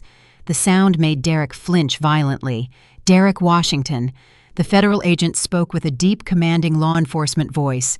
"You are currently under active formal investigation for severe federal bank fraud, severe wire fraud, and massive conspiracy to commit mortgage fraud." Derek let out a loud, desperate, terrified gasp. He physically stumbled backward, hitting the solid wall. He looked at the federal agent. He looked at the heavy steel handcuffs. He looked at the front double doors, the escape route. He suddenly remembered the first-class airline tickets to Cabo San Lucas. He remembered the secret offshore crypto wallet. He actually thought he still had one final desperate chance to run. Derek lunged violently toward his wife. "Vanessa, we have to leave this house right now," he screamed, grabbing her arm hard. "We have to get to the airport today. The flight leaves at 10 o'clock. We can still make it safely to Mexico." I let out a short, sharp, booming laugh. It was a cold, merciless sound that stopped him dead in his tracks. "You are absolutely not going to Cabo San Lucas today, Derek," I said smoothly, holding my head high. "My brilliant grandson." Malik walked casually through the open front doors right behind me. He was holding his open, glowing laptop. The screen was facing outward for my terrified son to see clearly. "Your international travel profiles are completely burned to the ground," I explained, watching the absolute total devastation wash over his sweaty red face. "Malik permanently flagged your specific passport numbers for severe financial fraud in the International Aviation Security Database last night. He canceled your expensive first-class tickets hours ago. Every single digital gate is locked tight. Every single bridge is burned to ashes. You cannot leave this state today. You cannot even leave this hallway." Vanessa forcefully ripped her arm away from her husband's tight grip. She backed far away from him, pressing herself firmly against the wooden staircase railing. She was instantly actively trying to save herself by throwing him directly under the moving bus. "I did not know anything about this crime," Vanessa shrieked, loud tears streaming down her perfectly made-up face. "Derek did all the illegal banking paperwork. He hired the crooked appraiser to lie. I am just his innocent wife. I am completely, entirely innocent. You cannot arrest me for his stupid, desperate mistakes today." I looked at Vanessa. She was a true parasitic creature, completely willing to let her host die violently just to survive another day. But her survival was absolutely not an option today. The ultimate trap was fully sprung. Every exit was sealed. The demolition of their lives was finally complete. The greedy heirs had received exactly what they demanded: absolute ruin. I stood tall and watched the federal agents step forward to finalize the absolute and total destruction of the people who thought they could bury me alive. I walked directly through the heavy oak doors of my own Buckhead mansion. I was absolutely not wearing a faded hospital gown. I was not wearing the cheap institutional slippers that my greedy daughter-in-law had so gleefully envisioned for my final years. I was wearing a sharp, custom-tailored emerald green power suit. It was the exact same suit I wore when I closed the most lucrative commercial real estate deal of my entire 40-year career. The emerald silk caught the bright morning sunlight pouring through the massive entryway windows. I stood incredibly tall and completely silent. I was not alone today. Flanking me on my right side was Marcus Vance, my utterly cutthroat corporate lawyer holding his thick leather briefcase. Flanking me on my left were two fully uniformed Atlanta Police Department officers, with their hands resting casually on their duty belts. Standing immediately behind them, forming an impenetrable human wall, were two federal agents wearing dark aviator sunglasses and navy blue windbreakers with the bright yellow letters FBI printed boldly across the back. The sheer visual impact of our synchronized entrance hit the grand foyer like a massive physical shockwave, shaking the entire room completely. The deafening sound of the heavy wooden doors violently slamming open against the interior drywall had instantly frozen every single person inside the room.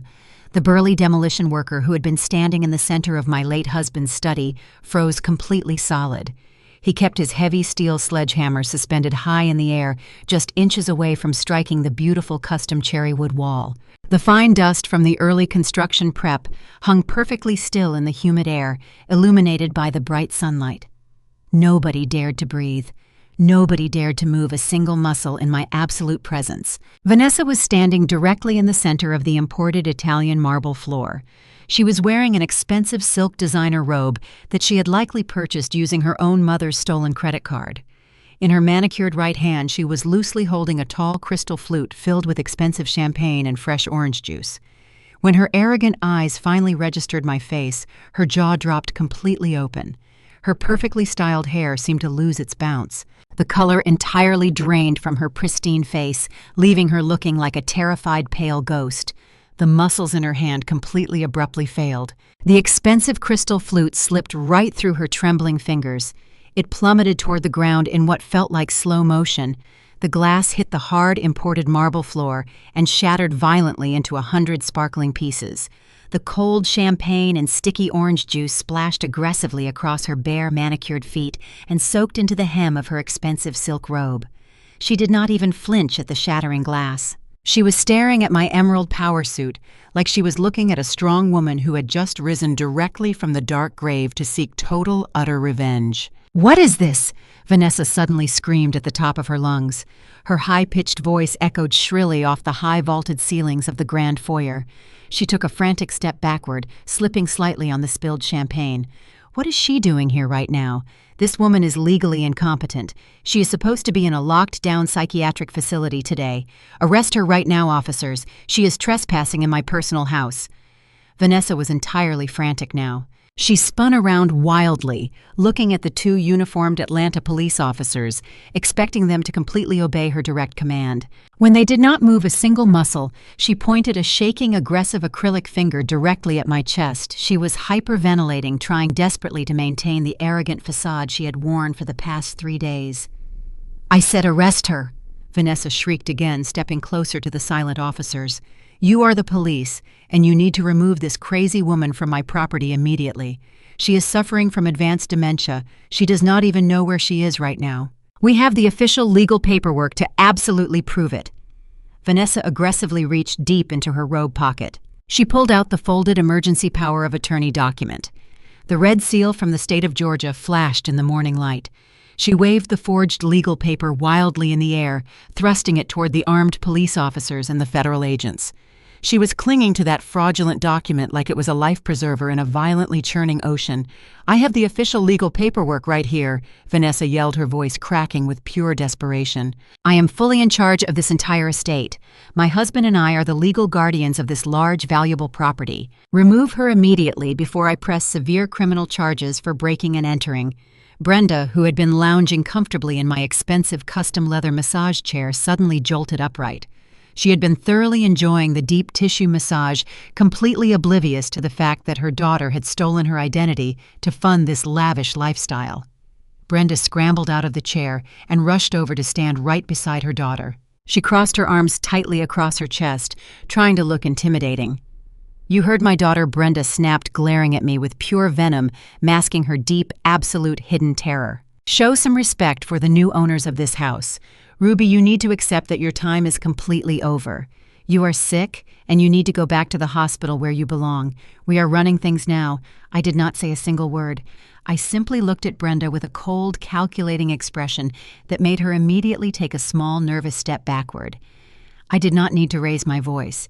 The undeniable power in the room was entirely exclusively mine. Derek was standing near the sweeping double staircase, terrified beyond any rational, reasonable thought. He had been pacing the hallway, waiting for the massive $3.5 million cash-out refinance loan to clear the federal bank. He had been desperately refreshing his mobile banking app, trying to pay off the violent underground syndicate before their noon deadline. When we first kicked the doors open, Derek had dropped his phone onto the marble floor. Now he was staring directly at the navy blue windbreakers worn by the two quiet men standing behind me. Derek was a foolish, greedy man, but he was not entirely stupid. He knew exactly what those letters totally meant. The underground loan sharks did not wear FBI windbreakers. The local police did not bring federal agents to handle a simple domestic dispute over a sick elderly woman. The federal agents were here for a very specific reason. Derek suddenly realized that the massive bank transfer was never going to happen today. The money was never coming to save his miserable life. He looked at the FBI agents. He looked at my sharp corporate lawyer. He looked at my perfectly tailored power suit. The blood completely drained from his entire body. His weak knees actually buckled slightly beneath his weight. He reached out and grabbed the hard edge of a wooden console table just to keep himself from completely collapsing onto the floor. He began to sweat profusely. Dark wet patches bloomed instantly across his crisp dress shirt. He knew his secret backup plan to flee to Cabo San Lucas was waiting, but he also knew he was currently completely trapped inside this room. Mom, Derek stammered weakly. His voice was incredibly hollow and entirely pathetic. He tried desperately to force a horrible, fake, reassuring smile onto his ruined face. "Mom, you are clearly very confused today by everything happening. You are having a severe medical episode right now. Let us just get you back to the safe medical facility where you belong. We can talk about all this later." He took one extremely cautious, hesitant step toward me, reaching his shaking hand out as if he were trying to calm down a frightened wild animal. "Do not take another step toward me, Derek," I said. My voice was dangerously low, but it carried across the vast open foyer with absolute crushing, undeniable authority. The two FBI agents did not blink. They did not speak a single solitary threatening word. They moved with a chilling, synchronized precision. They stepped fully inside the grand foyer, crossing the threshold into my beautiful home. The agent on the right reached back and grabbed the heavy brass handles of the massive oak double doors. He pulled them firmly toward him. The heavy oak doors swung shut on their well-oiled hinges. The loud, sharp click of the heavy steel deadbolt locking into place echoed like a heavy gunshot in the suddenly silent house. The trap was now officially sealed. There was absolutely no way out for them now. Every single exit was entirely blocked. I watched my daughter-in-law unroll a blueprint on my marble kitchen island. "What a beautiful house," she smiled. "My mother will love it here. We are moving in." She stood in my grand foyer and handed out the rooms of my $2.5 million mansion, like she was distributing cheap party favors. She even told me to pack my bags for the basement. I let her finish her little speech. Then I calmly looked her dead in the eye and said no. Her arrogant smile vanished. But when my own son pulled a stamped legal document from his jacket, I realized this was not just a bad joke, it was a hostile takeover. Before I share how I dismantled their lives piece by piece, let me know where you are watching from in the comments below. Hit like and subscribe to the channel if you believe respect is earned, and family betrayal should cost absolutely everything. The loud crunch of heavy tires tearing through my prized blue hydrangeas shattered the quiet Tuesday morning. I am Ruby. I am 68 years old. I survived 4 decades as a commercial real estate broker in Atlanta. I was the first black woman to own a high-rise office building downtown. I know what a threat sounds like before it even knocks on the front door. I did not flinch. I stood at my kitchen island and watched through the floor-to-ceiling windows as a massive yellow moving truck parked right on my manicured front lawn. The heavy double doors of my Buckhead estate flew open. They did not just open, they were kicked open. Vanessa marched into my house wearing designer sunglasses and carrying a rolled-up tube of paper. My daughter-in-law always walked like she owned the ground beneath her feet. Today she actually believed she did. Right behind her was Derek, my 42-year-old son. He kept his eyes glued to the hardwood floor, avoiding my gaze. Following them was Brenda. Vanessa had brought her mother along. Brenda was already looking up at my crystal chandelier with a greedy hunger that made my stomach turn. A crew of movers stood on the porch waiting for orders. I did not say a word. I picked up a damp cloth and calmly wiped down the marble counter. In business, you always let the other side show their hand first. Vanessa strutted straight into my kitchen and slapped a set of printed blueprints right on the island. She took off her sunglasses and flashed a fake smile. "Good morning, Ruby. We brought the movers. It is time for a change." She unrolled the blueprints and pinned the corners down with my coffee mug. I noticed she had drawn all over the floor plan of my house with a red marker. "This place is way too much for you to handle alone." Vanessa spoke loudly as if I had suddenly forgotten how to understand English. "Derek and I are taking over the property management. We have it all figured out. Your late husband's study has great natural light. I am knocking down that bookshelf wall to make it my new yoga studio. My mother Brenda is going to take the master suite upstairs. The ensuite bathroom is perfect for her back issues." Brenda stepped up next to her daughter and crossed her arms. She wore a smug grin. "I always loved that soaking tub, Ruby. It will be nice to finally put it to good use." I looked at Derek. He was sweating. He shifted his weight from one foot to the other, but he remained silent. He let his wife and his mother-in-law divide up my home while I was standing right in front of them. Vanessa tapped her acrylic nail on the basement section of the blueprint. "And since your knees are failing, Ruby, we decided the basement guest room is the safest place for you. No stairs to worry about. We will have the movers carry your clothes down there right now. You can just relax." The sheer audacity hung in the air heavy. She was treating me like a tenant being evicted from a cheap apartment. She was talking to a woman who had negotiated million-dollar leases with the most ruthless developers in Georgia. She thought I was just a tired old lady ready to fade into the shadows. I picked up my coffee mug. The blueprint rolled up slightly on one side. I took a slow sip of my black coffee. I set the mug down gently. I looked Vanessa dead in the eye. "No." Vanessa blinked. Her eyebrows pulled together in confusion. "What do you mean, no? The movers are already here." I picked up her blueprint and tossed it away. I said, "No. You are not moving in. Your mother gets nothing. I am not moving to the basement. Walk out of my house. You will pay for the landscaping. Get the hell out of my house before I call the police." Vanessa did not look scared. She did not back down. Instead, she let out a cruel laugh. She turned to my son. "Derek, show her." Derek finally stepped forward. His hands were shaking as he reached into the inside pocket. He pulled out a stack of papers. The top page bore a red seal from the state of Georgia. He placed it on the marble island and pushed it toward me. "I am sorry, Mom," Derek said. His voice was cold. "But you do not get to make those decisions anymore." I looked down at the document on my counter. The bold black letters across the very top page sent a spike of adrenaline through my veins. It read "Emergency Power of Attorney." I knew then this was not a simple family disagreement. This was a calculated legal attack designed to strip away my entire life. The real war had officially begun. Vanessa watched the handcuffs gleam. She realized her host was dead and attempted to detach herself. She forcefully ripped her arm away from the staircase railing and took 2 steps from Derek. "I did not know anything about this massive crime," Vanessa shrieked. She forced wet tears to stream down her cheeks. "I am his wife. Derek handled the complicated banking paperwork. You cannot arrest me for his mistakes." Derek stared at his wife. The sheer betrayal in his bloodshot eyes was painful. She was eagerly throwing him onto the tracks. "You signed the federal loan documents right next to him," Vanessa Marcus stated with a cold sneer. But she did not just sign those banking papers. A strong, familiar voice echoed from the grand entrance. Malik stepped out from behind the towering wall of federal agents. My brilliant 19-year-old grandson walked into the center of the foyer holding a thick red folder. "You are not an innocent victim," Vanessa Malik said, his voice ringing with absolute confidence. "You are the primary architect of an entirely separate felony." Vanessa wiped her fake tears. "Shut your mouth, Malik. You are just a stupid kid." Malik simply opened the folder and pulled out detailed financial reports. "You threw a massive, lavish housewarming party in this room 2 days ago," Vanessa Malik stated loud enough for the entire room to hear. "You spent exactly $50,000. But Derek did not have a dime. How did a broke woman pay for a $50,000 luxury party?" Vanessa stopped crying. Her entire body went rigid. Brenda, who had been standing silently against the wall, stepped forward. "What are you talking about right now?" Brenda demanded. Vanessa told me Derek secured a massive advance from wealthy investors. Malik slowly shook his head. Derek does not have wealthy investors, Brenda. Your daughter did not use investor money. She used your money. You did not have cash, Brenda, Malik explained.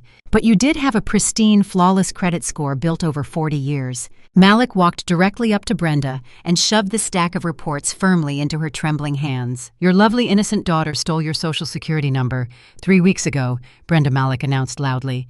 She secretly opened 5 different premium platinum credit cards completely under your name. She maxed out every single card to the absolute highest limit to pay for her fake luxury lifestyle. She completely destroyed your immaculate credit profile to buy expensive champagne and designer silk robes. You are currently $50,000 in deep, unrecoverable debt. Brenda stared down at the reports. Her financial life had been systematically destroyed by her own flesh and blood. Vanessa took a terrified step backward. "Mom, I can explain everything," she stammered, her voice cracking with pure, genuine panic. "I was going to pay off the entire balance this morning the second the bank loan cleared." Brenda did not say a single word. The ultimate betrayal completely shattered her mind. Brenda let out a loud, terrifying, guttural scream that shook the crystal chandelier above us. "You stole my social security number!" Brenda shrieked with absolute rage. "I birthed you and you stole my entire life!" Brenda violently lunged forward across the grand foyer. She threw her entire body weight directly at her terrified daughter. Brenda swung her right hand with incredible vicious force. Her open palm connected squarely with Vanessa's left cheek.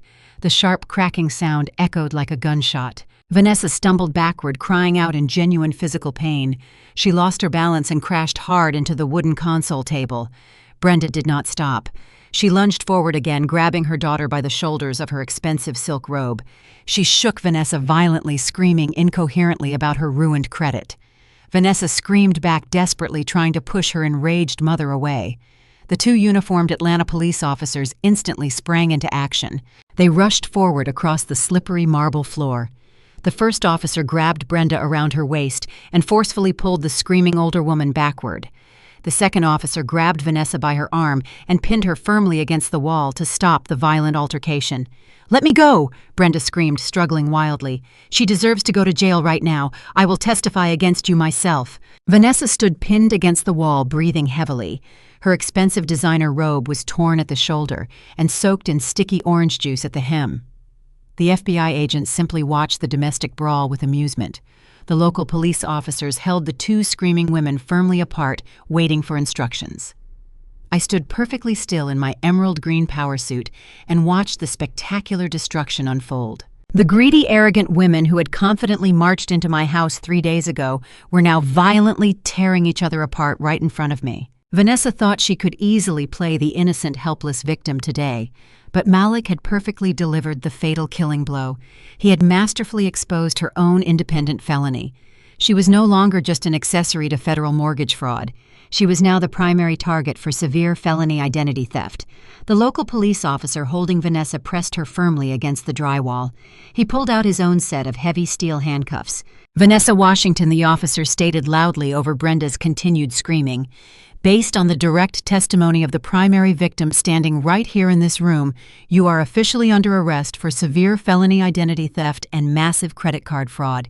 You have the right to remain completely silent." Vanessa squeezed her eyes tightly shut. She did not say another word.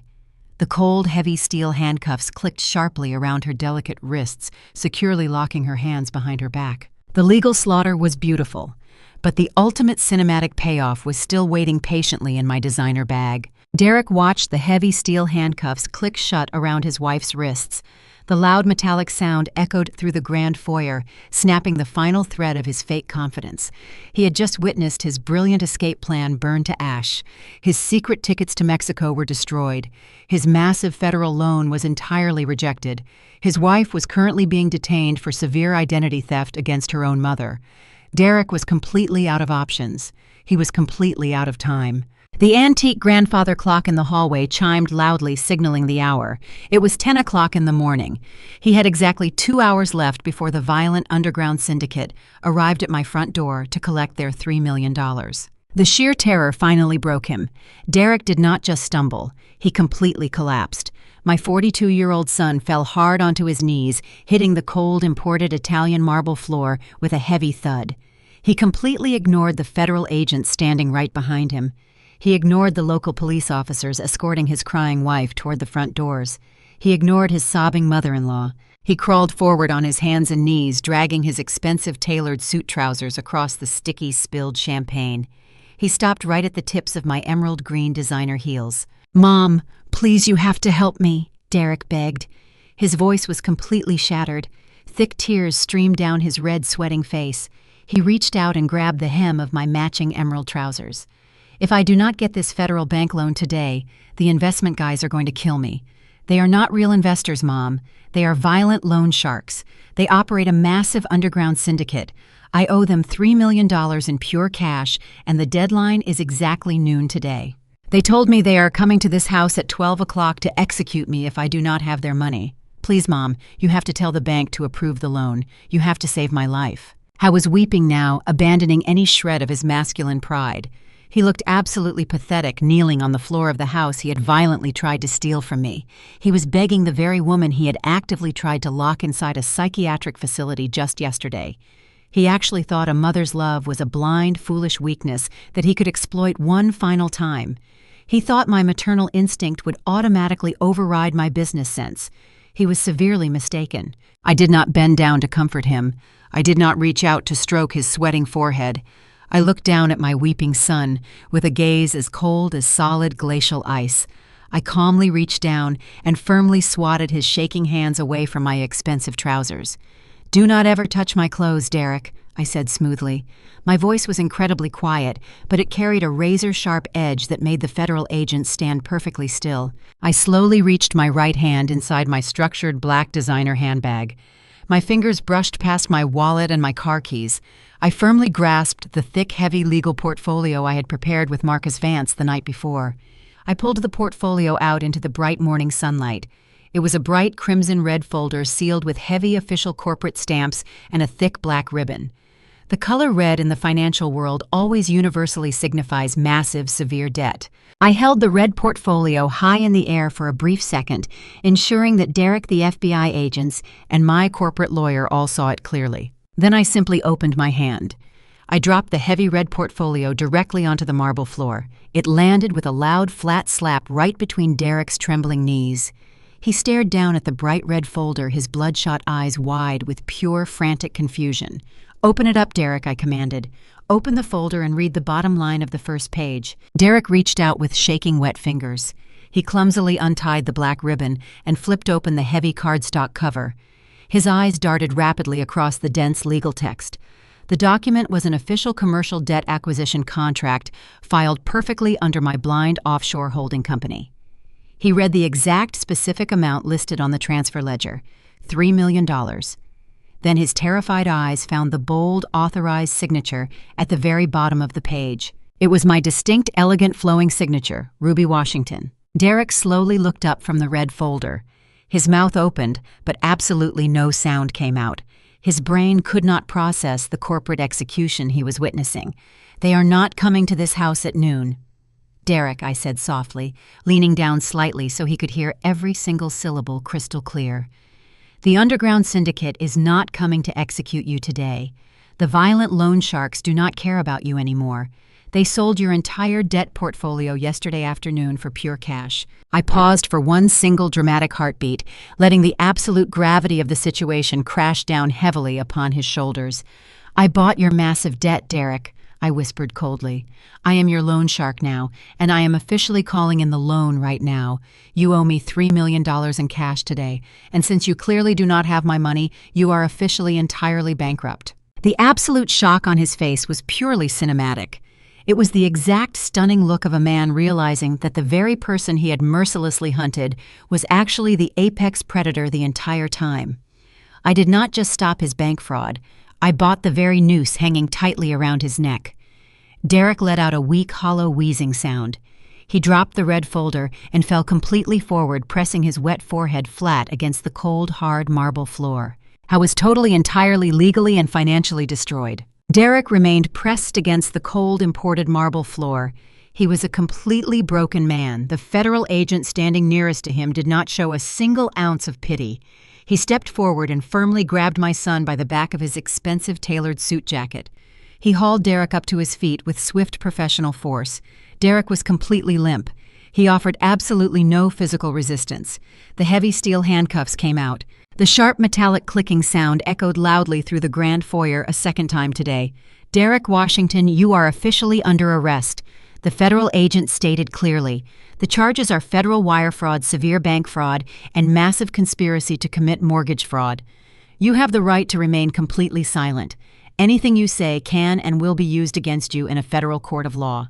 Derek did not speak. He did not cry anymore. He just stared blankly ahead with completely dead, empty eyes. His absolute ruin was finally complete. He had gambled his entire life away just to impress a woman who was actively screaming at her own mother across the room. The local Atlanta police officer holding Vanessa firmly against the drywall tightened his grip. Vanessa was still desperately trying to negotiate her way out of the massive felony trap. She looked frantically toward the second officer. "Please, you have to listen to me," Vanessa begged, her voice shrill and entirely panicked. "I am a respectable woman. I live in Buckhead. You cannot arrest me like a common street criminal. My mother is just confused. She gave me absolute permission to use her social security number to secure those platinum credit cards." Brenda whipped her head around so fast her neck visibly strained. "That is an absolute filthy lie," Brenda screamed at the top of her lungs. Her face was bright red with pure, unadulterated fury. "I never gave you permission to open a single credit account. I never authorized you to ruin my pristine financial life to buy your cheap designer clothes. Officer, I want to press maximum criminal charges against my own daughter right now. I will gladly testify against her in any court you choose. She stole my entire life to fund a fake luxury housewarming party." The local police officer nodded firmly. "That is all the direct witness testimony I need today, ma'am," he said, looking directly at Brenda. He turned his attention back to my frantic daughter-in-law. "Vanessa Washington, you are formally under arrest for severe felony identity theft and massive credit card fraud." The officer forcefully pulled Vanessa's arms behind her back. The second set of heavy steel handcuffs clicked loudly into place. Vanessa let out a loud, dramatic wail that sounded entirely pathetic. She completely collapsed against the police officer, refusing to walk on her own feet. The officer simply gripped her upper arms tighter and forcefully marched her toward the open front double doors. I turned my calm attention toward the terrified demolition foreman. He was still standing completely frozen near my late husband's beautiful cherry wood study wall. He had quietly lowered his massive, heavy-duty sledgehammer down to the floor. He looked absolutely horrified. "Sir," I said smoothly, projecting my confident voice across the large room, "you and your rugged crew are currently trespassing on a federally protected corporate trust property. However, I will not press severe criminal charges against you today if you do exactly what I say right now." The large, muscular foreman nodded his head vigorously. "Yes, ma'am," he said quickly. "Whatever you want us to do, we will do it immediately." I pointed my finger toward the massive yellow moving truck parked aggressively on my front lawn. "I want you to walk outside right now," I commanded. "I want you to tell that moving crew to turn around and carry every single cardboard box straight back into that hot truck. If they leave a single piece of cheap furniture or a single dirty yoga mat inside my pristine house, I will personally ensure your entire commercial demolition company is sued into absolute total bankruptcy by tomorrow morning." The foreman did not hesitate for a single second. He dropped his heavy sledgehammer directly onto the floor and practically sprinted out the front doors. We could hear him loudly barking strict orders at the confused moving crew outside. Brenda was still standing near the expensive custom massage chair, crying loud, bitter tears. She looked at me with desperate, pleading eyes. "Ruby, please, you have to let me stay here tonight," Brenda sobbed heavily. "I have absolutely nowhere else to go. My credit is completely destroyed. I cannot rent an apartment. I cannot even book a cheap hotel room. My own terrible daughter took everything from me." I looked at Brenda with absolute zero sympathy. She had gleefully walked into my house just 30 minutes ago, ready to claim my master bedroom while I was banished to a cold basement. "You are not my problem, Brenda," I said coldly. "You raised a greedy, entitled thief, and now you get to endure the absolute consequences of your own terrible parenting. Get off my property right now before I have the police arrest you for criminal trespassing." Brenda sobbed louder, but she knew she had absolutely no leverage left. She grabbed her cheap purse and slowly walked out the front doors, her head hung completely low in absolute total shame. I smoothly smoothed the lapels of my emerald green custom-tailored power suit. I walked proudly out the heavy front double doors and stepped onto my massive front porch. Malik walked proudly right beside me, holding his closed laptop. The hot Georgia morning sun beat down on the manicured green lawn. I stood tall on my front porch, alongside Malik, watching my son and daughter-in-law shoved into police cruisers. The entire wealthy Buckhead neighborhood stood in stunned silence. The heavy doors slammed shut. Flashing lights drove away, leaving crushed hydrangeas behind. The brutal eviction was an absolute flawless legal victory today. Exactly a week has passed since the flashing red and blue lights faded from my Buckhead neighborhood. The oppressive humidity has been washed away by a summer rain. My $2.5 million mansion is perfectly quiet today. The deep gouges on my imported Italian marble floors have been entirely buffed out and restored to their original pristine shine. The massive custom cherry wood memorial wall honoring my late husband stands tall and completely untouched. The loud, chaotic energy of greedy invaders is gone. In its place is the warm, comforting smell of homemade soul food. The rich scent of buttermilk fried chicken, slowly braised collard greens, and sweet peach cobbler drifts pleasantly through my massive kitchen. Malik and I are sitting side by side at the large marble island. We are eating and laughing together. It is a genuine laughter that heals the soul. My grandson looks lighter today. The heavy, dark burden of living under his stepmother's cruel, toxic tyranny has been completely lifted from his young shoulders.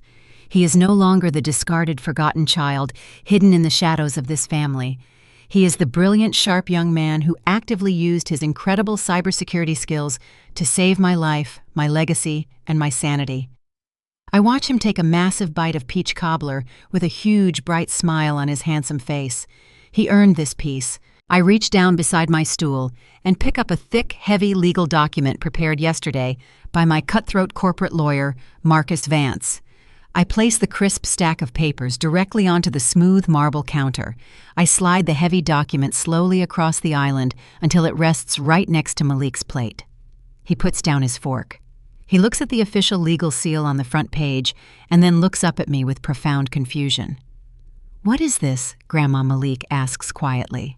His sharp eyes scan the complex legal terminology. "That is your absolute future, Malik," I say smoothly, taking a slow sip of my sweet tea. "Those are the official succession documents for my entire commercial real estate empire. I built my portfolio from scratch.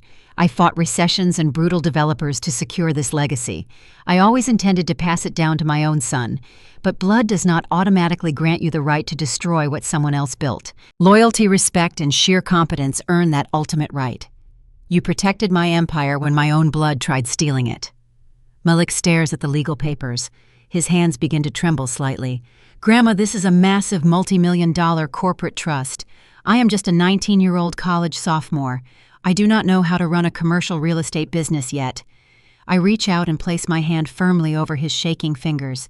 "You do not need to know everything today," I reassure him. "You have the raw, brilliant intelligence and the fierce, protective spirit required to succeed in this harsh world.